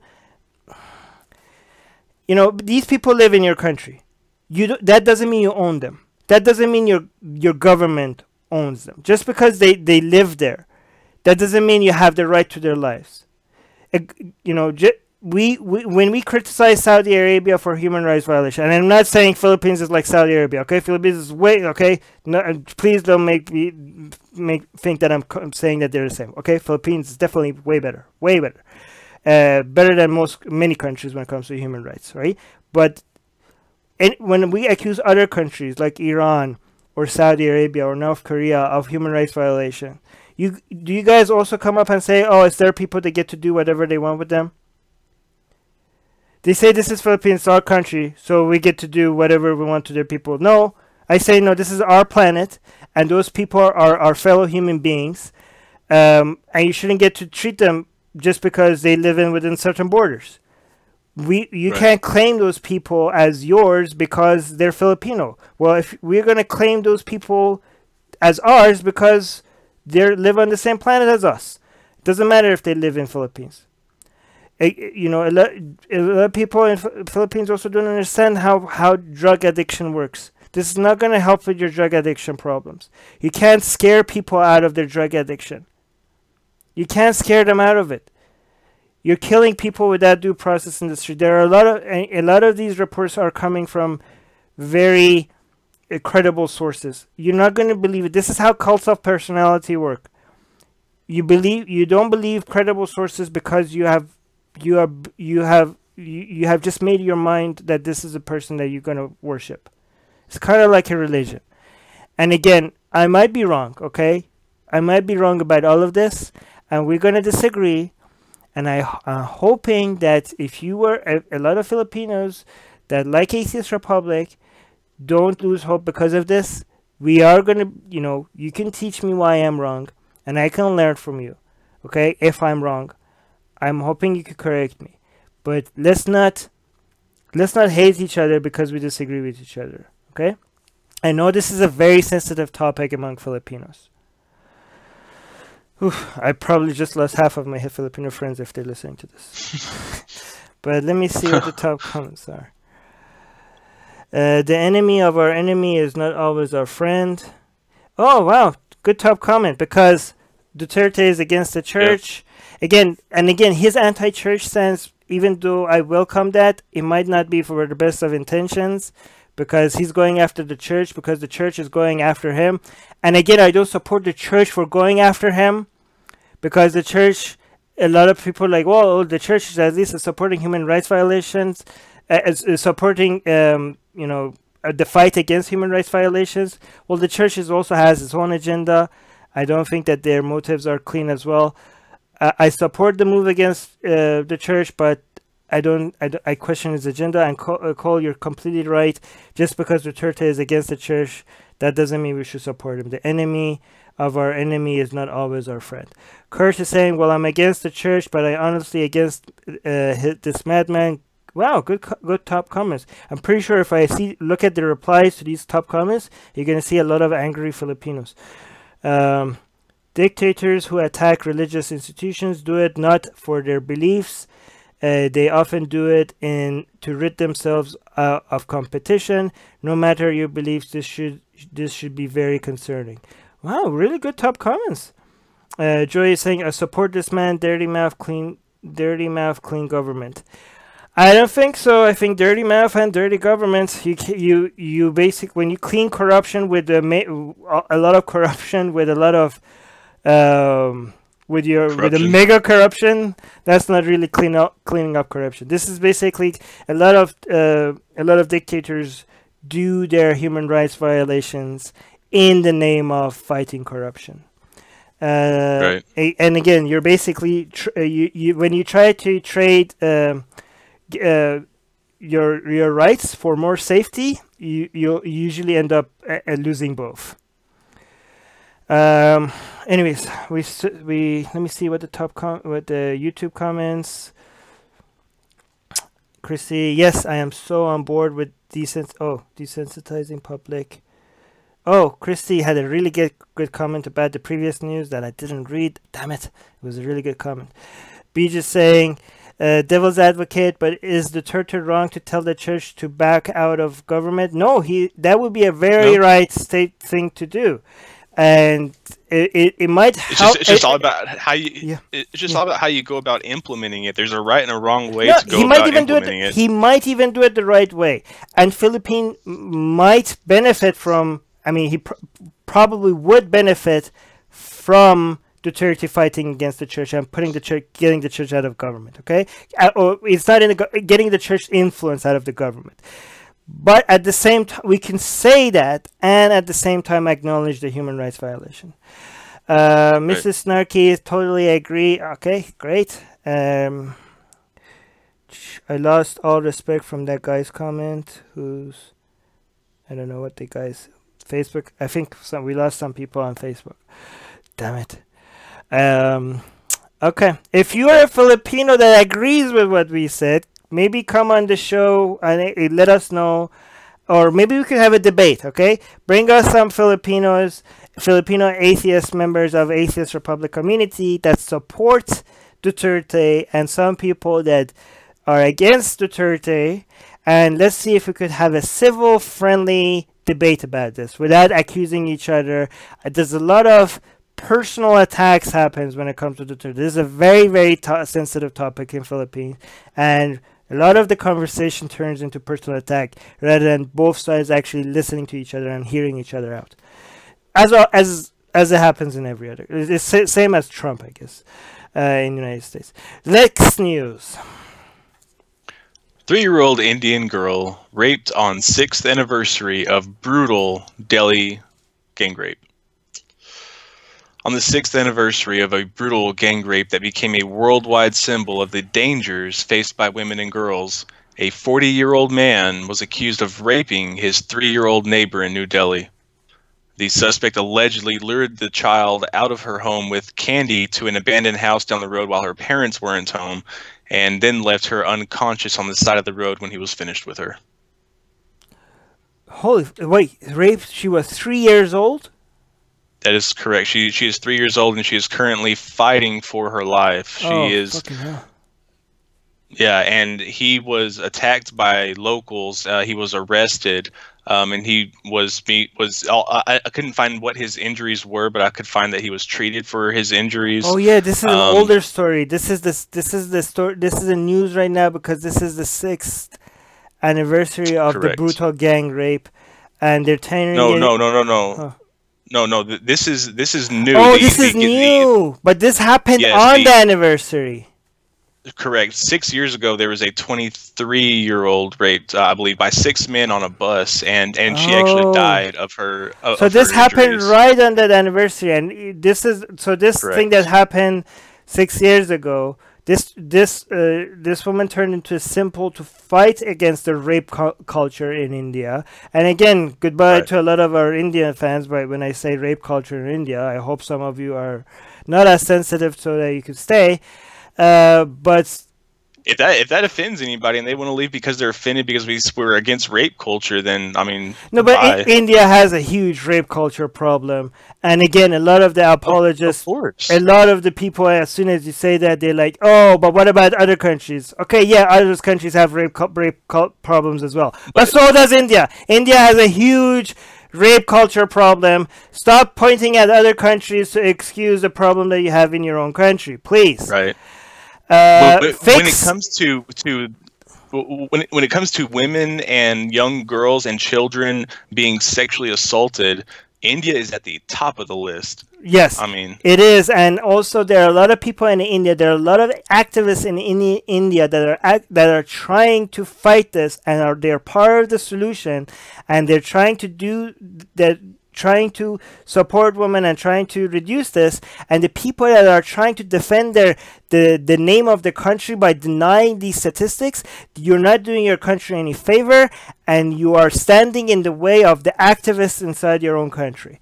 So good job doing that, I guess. So when did this happen exactly? This 3-year-old. Why was this? Why a 3-year? This is like, was this a superstitious thing? Like they were trying to achieve something, or was this just like, what was this? This was last Sunday. I don't believe that it was tied to the anniversary. I don't think it had anything to do with it. I just think that's purely circumstantial. But yeah, the security guard. He was a security guard who lived on the ground floor of their house, so they lived up above him. Lured her out of the home with candy to an abandoned house while her parents weren't home. So this is somebody who her parents were entrusting to keep their child and their property safe, and he waited for the parents to leave. So 6 men agreed. No. Oh no. No. Okay, sorry. The 6 men were the anniversary. This one was just by one person. Correct. Is she gonna? Yes. Is she has a chance of recovery?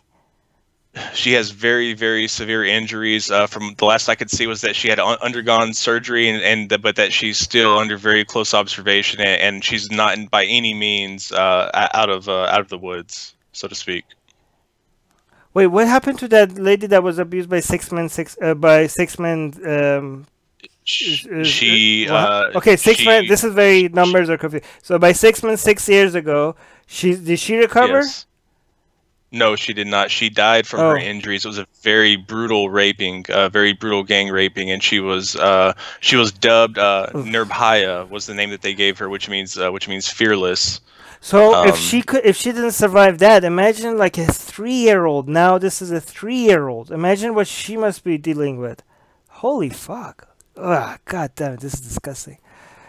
And at the same time, I understand that the culture is different and that the necessities are different, but leaving a 3-year-old at home by themselves. No, they left it. No, don't blame them. They left her with somebody they trusted. No, but they didn't leave her with him. She was in. Oh, in she was her just by herself. home, Okay, but I feel bad already. So bad for the parents. I don't know if we should do this to the I don't know. I mean, the parents are probably in hell right now. I don't know. I understand that they shouldn't leave a child alone, but it just feels so bad for them that I don't even want to lecture them on anything like that. But I also read that before the arrest, the accused was somebody attacked. Yes, the locals attacked him. They knew right away who did it, and everybody who lived in that building and around that building who knew the security guard attacked him. And they beat him up or something? Yeah, they beat the shit out of him. Now I'm gonna lose a lot of people in the live chat because I don't support mob justice. I don't support vigilante justice. I don't support mob justice. This guy should be arrested and get due process. I mean, if you support this, what if he was like, what if somebody pointed their finger to the wrong person, and all of a sudden everybody assumed wrong who was the rapist, and somebody got beat? I believe that. I believe that some crimes of passion are justifiable, and I believe that this is just a crime of passion. No. This is something that due process. I always support due process. You're gonna get innocent people, and a lot of shit. Yeah. A lot of innocent people are gonna suffer if you don't always support due process. Innocent people. There's a difference between there's a difference between civilized countries and countries that don't have the rule of law, and that one of those main things are due process. Due process all the way. People should get their justice. Justice should be served, but please don't let them mob. Crimes of passion. That's basically the. How many people suffer? So do you think that? So do you think that imprisonment is a good punishment for this? Here's the thing: the justice system is not meant. The purpose of the justice system is not to satisfy your urge for revenge. The purpose of the justice system is to protect the society from harm. Right? So whether if we put people in prison, or if we whatever the punishment is to protect the society, not to make me feel better that somebody's being harmed or somebody's feeling pain because I want them to feel pain. That's not the point of the justice system. You know what I mean? If your thirst for revenge is supposed to be if that's what the point of the justice system is, then a lot of people, then they're going to go to the Bible, an eye for an eye, and less people are going to be protected if that's what the purpose of the justice system is. Like, again, like people like, oh, this, capital punishment, not capital punishment. Should we torture them, not torture them? Imprisonment, like that's, everybody's thinking about how much pain they could cause somebody because they want to see somebody suffering because they made other people suffer. To me, the justice what do you think system, imprisonment is? No, that's not the point of the imprisonment. The imprisonment is that the point of imprisonment is to isolate somebody that is harmful to the society from society. No, you're wrong. The whole point in prison, the whole point in prison, and any prison will tell you, the whole point of a prison is to rehabilitate the prisoner and recondition him to go back into the outside world. They're not there to. So actually, you made my point even more. So you separate them from the society when they're harmful to the society, and you release them back to society when they're not harmful to society. The point is not to make them suffer so that the mob gets to feel better about somebody being harmed.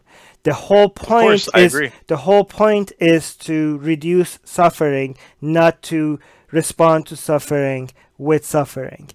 But I know a lot of people did. Yeah, go on. Couldn't you argue that by removing somebody from the Earth's population that would potentially cause more harm to more people than just her, that taking him out would justify it because you're actually saving potential lives? I would say that. I'm just saying, as long as that's your goal, right? As long as you could show that it would do it. Like if you think we need to kill this person because this person is going to make other people suffer, and you could show that killing this person, like say taking out a terrorist, right, or something like that. If you could show that, then you're like, yeah, go ahead and take him out because you're going to reduce suffering. But if you say that we're going to take him out because he deserves it, well, that's not the point of why we have a government. That shouldn't be the point of why we have a government. But I understand, again, people are like, oh, I mean, if you were the father of this child, you would think differently. Of course I would feel differently, because we're not just logical. If you talk, the demands I have from the government, the amount of expectation I have from a government is different from the expectation I have from the mother of a child that was raped, that was killed. Obviously, you don't have to say, if a mother wants somebody to suffer because they saw their child suffer, I see why they want that. I see you. That's not the expectation that you have from the government. Is different than the expectation that you have from people that have their loved ones hurt. Again, different. I'm talking about what you expect from a civilized society, not talking about somebody that has suffered so much. I'm pretty sure a lot of people disagree with me, but this is what enlightenment values are for. But go on. So I think it's important to clarify that there was verifiable evidence that this guy was guilty. So it's not like that they were just, it was like it wasn't a witch hunt by any means. So, I rather trust a judge to find. I rather trust a judge to tell me what the verifiable evidence is than a mob. Okay, so let me ask you this. If you saw something happen with your own eyes, something horrible like this to your own child, and you saw the mob, which also saw it happen, engage in violence with this guy, would you? No, because would you not have a hard time not engaging? Of course we have a hard time, because we're not just logical, we're emotional. I'm going to hate that person, and I probably might even enjoy seeing him suffer. The thing is that... Would you be justified? No, because what I'm hoping is that we have a system that adjusts for our emotion, okay? Because we are emotional creatures. I might be guilty of enjoying seeing somebody that has been such a shitty person. I can't stop. I'm a human. We desire fairness.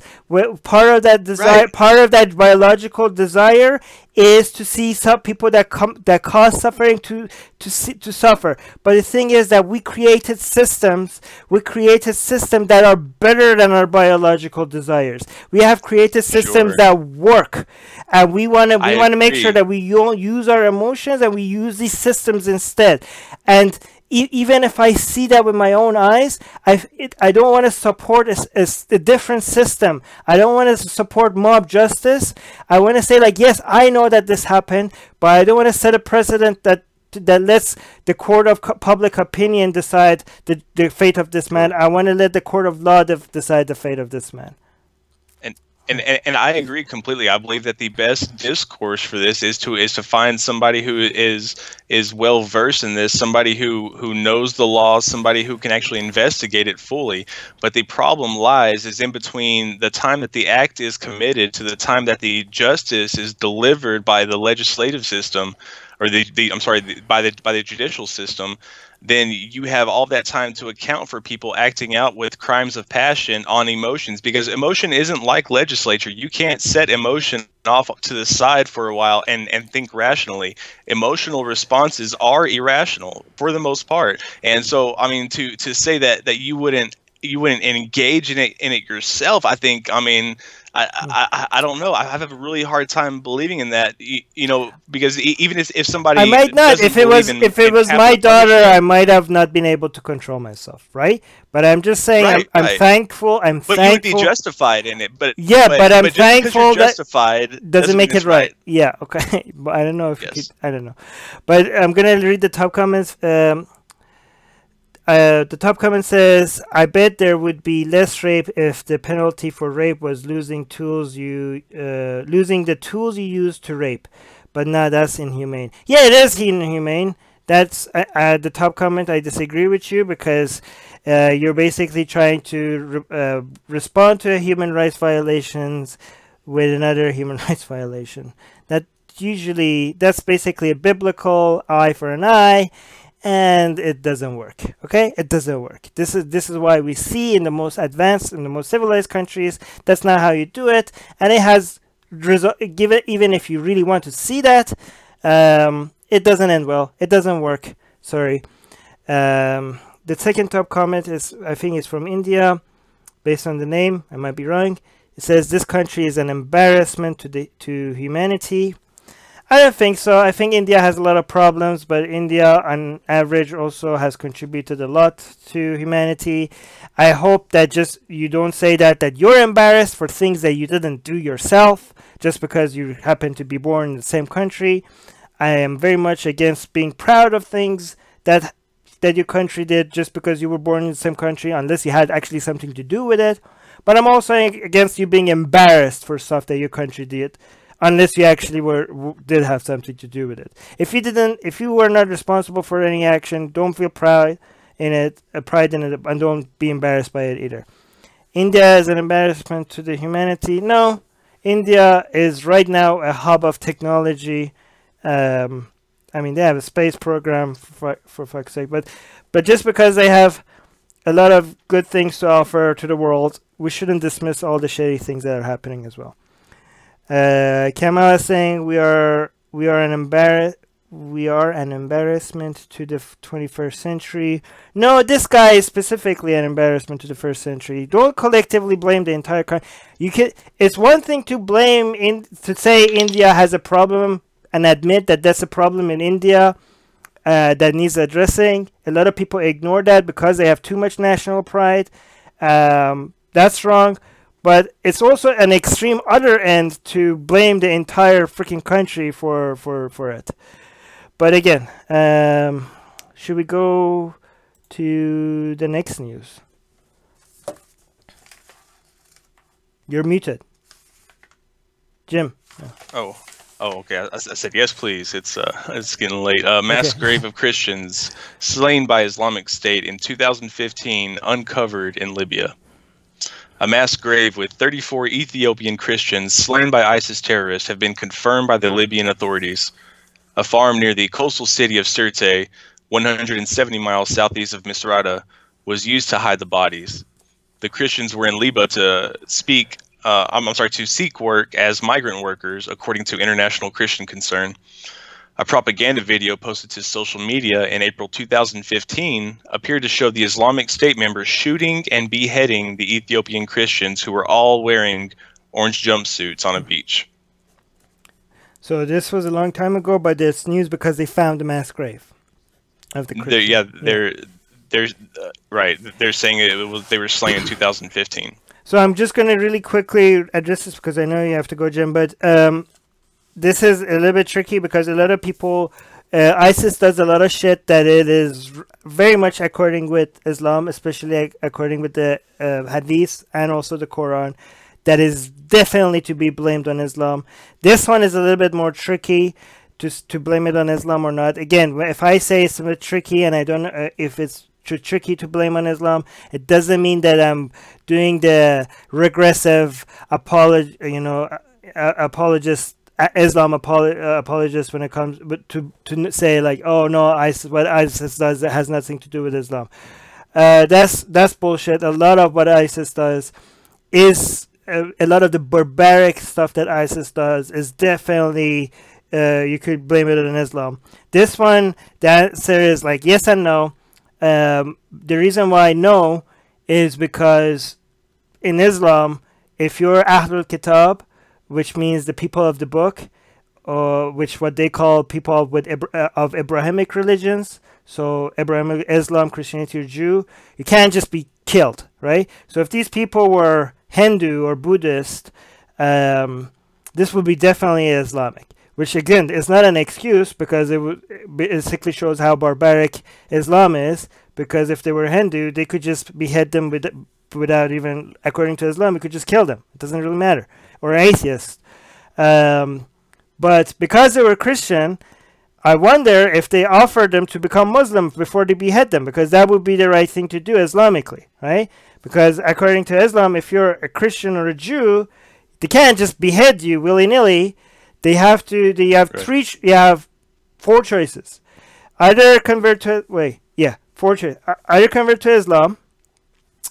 That's the first option. The second option is to not convert to Islam and pay the not being a Muslim tax, the jizya, to pay the tax for not being a Muslim. Extra, you have to pay extra because you're not Muslim. Or leave. You should also be able to just be like, no, I don't want to pay the tax. I don't want to become a Muslim. I want to get out of here. That was the third option. And the fourth option, which is not really an option, is to just be beheaded. Okay. Were all these people there given these options? Like, am I to believe that all these people were like, yeah, okay, go ahead, behead me. I'm not going to pick any of those other options. Like all these people were dying for their faith or something. It's hard for me to believe. So this doesn't seem very Islamic to me. However, again, I didn't say completely no. It's yes and no, because you could also indirectly blame Islam for being for being very anti non-Muslim, I guess. So maybe not directly, like there's no hadith that or scripture that excuses this, but maybe you could say that such a, if you're born in an environment where it sees all non-Muslims as enemies, maybe you grow up to believe in something like this. So maybe a little bit because of Islam, but not directly. Again, I'm not excusing Islam. A lot of barbarism from ISIS is because of Islam.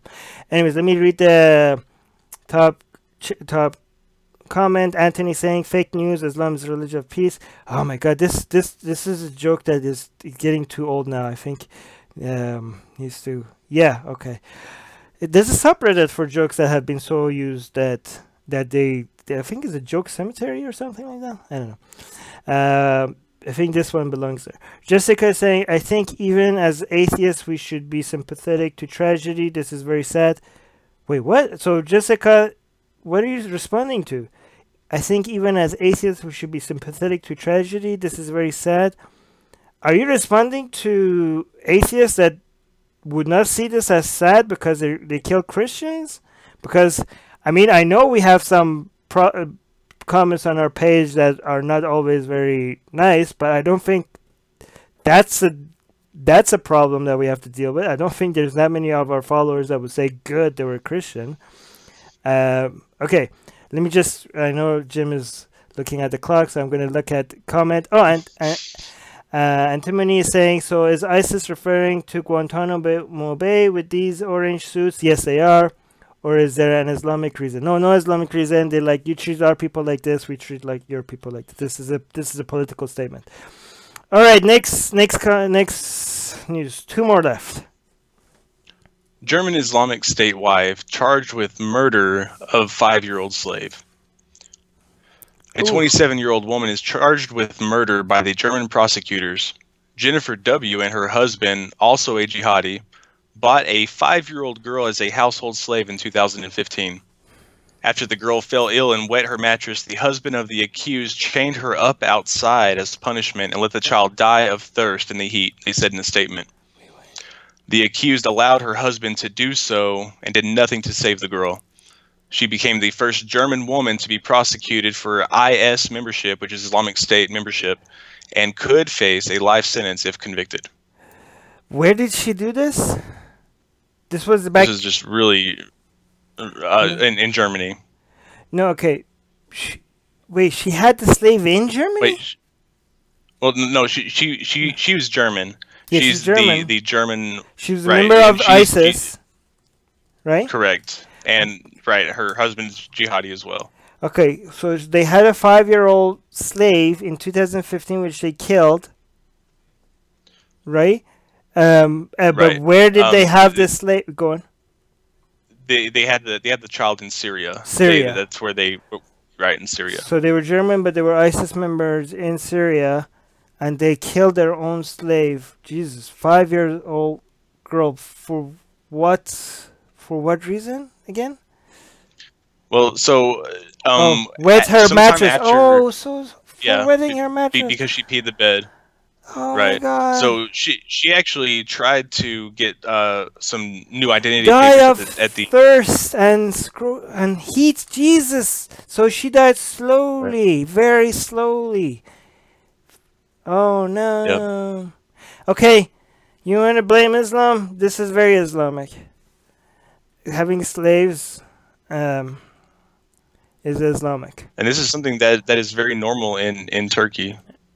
No, it's not. In Turkey? No. Yeah. To have slaves? No. What are you talking about? I've read, this isn't the first story I've read about slaves in Syria. No, in Syria. You said Turkey. Oh, I'm sorry. I meant Syria. Yeah, okay. Well, yeah, I mean, yes, Syria under ISIS, this was, having slaves was the norm, yeah. But, oh my God. So, again, this is very, okay, so, again, if anybody, because of the previous 2 Islamic-related news, is going to accuse us of being Islam apologists, I'm going to prove you that we're not.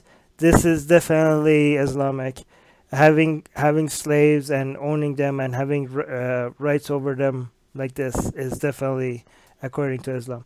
I don't know actually if you could, if maybe not. Maybe you can't treat them this badly. No, you can't, especially if they're a 5-year-old girl. Again, I'm not excusing Islam because again, there's slavery. Obviously, if I'm saying Islam allows slavery, I'm not making excuses for Islam.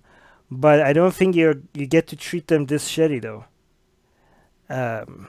Again, not treating your slaves this shitty doesn't mean that I'm excusing slavery. All forms of slavery are bad. Okay, even if you treat your slaves the best way, even if you feed them the best food, even if even if they sit like some of them, oh, they sit at the same tables, even if they sit at the same fucking table as you, even if you treat them better than the members of your own family, the fact that you have slaves is fucking barbaric and is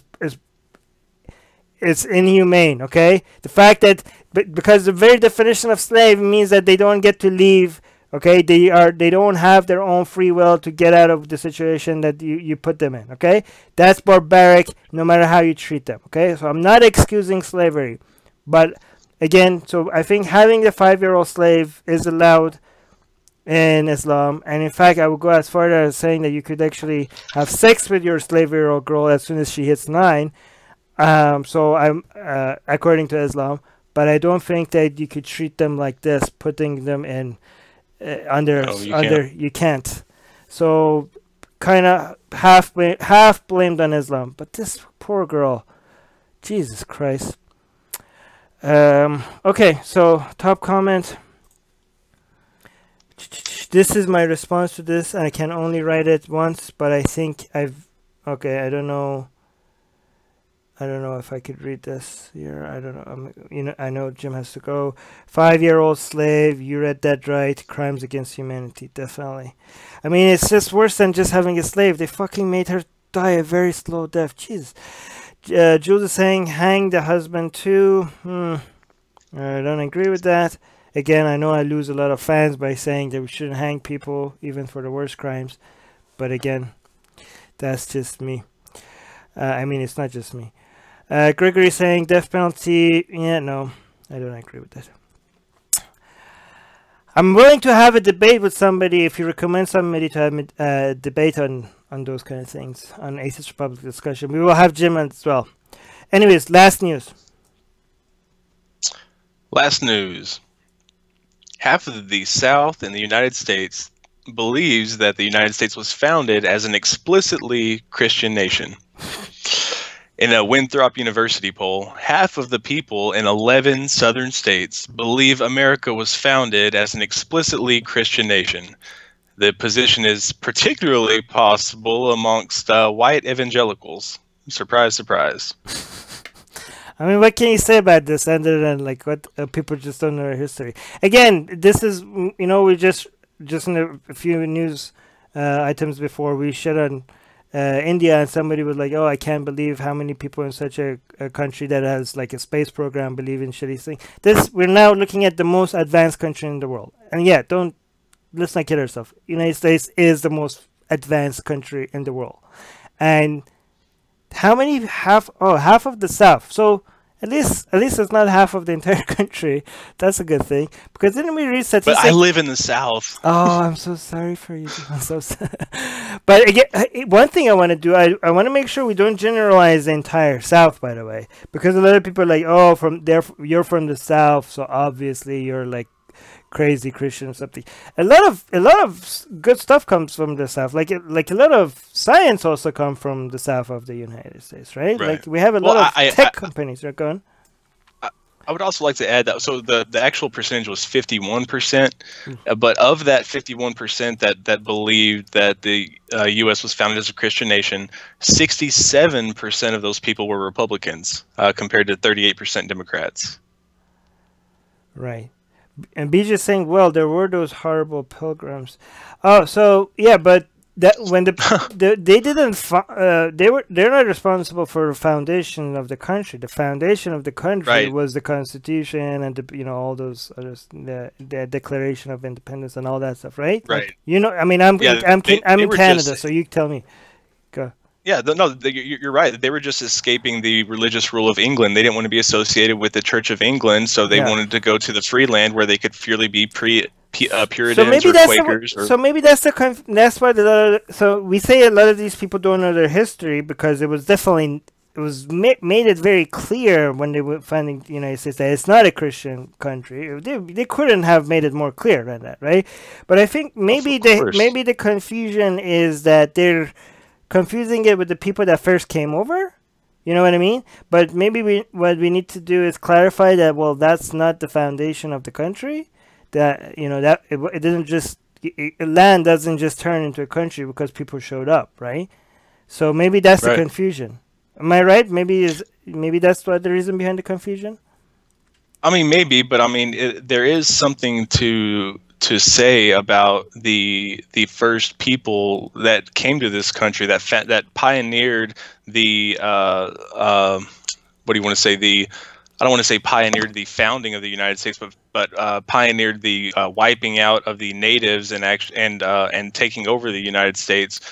I mean, they were mostly Christian. They were mostly, believers. So, I mean, yeah, it makes sense that people would think that it was a Christian nation because the majority of the people were Christian. But they made it very clear that they wanted to escape this religious rule, and they came here for religious freedom. That was the entire reason they came here, because they wanted to practice the way that they wanted to. They wanted to have the freedom to believe what they wanted to believe, and that is the foundational principle of America. Right. It was more of an anti-tyranny kind of movement than a pro-Christian movement.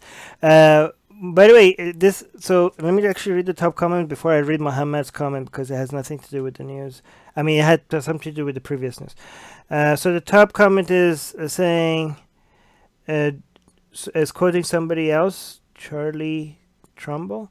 Dude, read the freaking history book and... Oh, he's responding to somebody else. Dude, read the freaking history book and take a civics class for Christ's sake. The under God was added to the pledge in 1954, and in God we trust was added to the currency in... oh my god, this is a very long comment. So the links to all these posts are in the description. This seems like a very good comment. If you want to go read it, go read it. Bruce is saying the southern part of the United States is also the only part of the world that is taught that Confederacy didn't lose the Civil War, but rather graciously surrendered. I've attended public schools in both the North and the South, and the history is vastly different. Wow, is that true, Jim? I mean, basically, yeah. Wow, okay. That's crazy. United States has propaganda in its education system. That's crazy. Okay, so that was the last news. I'm just going to read. This is a really good comment on the YouTube live chat by Muhammad Abdullah. He's saying, I'm an Alevite from Syria, and we hate Islam due to these kinds of barbaric acts as per the religious teaching. Okay, well, I'm pretty sure not all Alawites feel like that. Muhammad is saying, hopefully our president Bashar al-Assad will wipe them out. I can't support Bashar al-Assad. Sorry, Muhammad, I disagree with you there. Nice try there. But I hope even if we disagree, we could you can stick around. Okay, so that was it. Thank you, everybody in the live chat.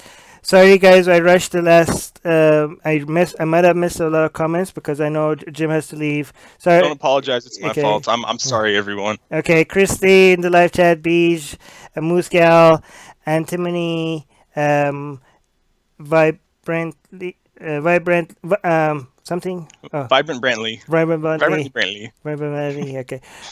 Muhammad, Dirty Dancer, and Nudja Witness, everybody else, Wolf, everybody else, and Theo Mackey. Theo Mackey. Oh yeah, love Theo Mackey. Sorry if I miss anybody. Love you all. Doorknob Head, cool names, Sejo, and everybody else. Again, thank you so much for disagreeing with us. It makes the conversation a lot more interesting. Thank you for correcting us if we made any mistakes. If we made any mistakes that the live chat didn't catch or I didn't read, please leave a comment with links or whatever in the description, or educate us about things that we are being stupid about. And yeah, actually don't leave links in the comment section on YouTube, because YouTube will hide it, because YouTube doesn't like links outside of YouTube. Or if you're on Facebook, hop over to our YouTube channel, subscribe to our YouTube channel. Please subscribe to our YouTube channel. Our YouTube channel is very small compared to our Facebook, so we need more subscribers. And if you go to our YouTube channel, the comments will show up on the screen and will stay there forever, so that's cool. Anyways, love you all. And again, thank you for correcting us. Thank you for disagreeing with us, and see you again next week. Jim, did you want to add anything? Bye, everyone. Thank you so much. And I apologize for rushing. We'll go through it a lot more comprehensive next week. Yeah, Have Jim, a good night, everyone. Don't schedule anything next time. Love you all. Bye. Okay, Armin.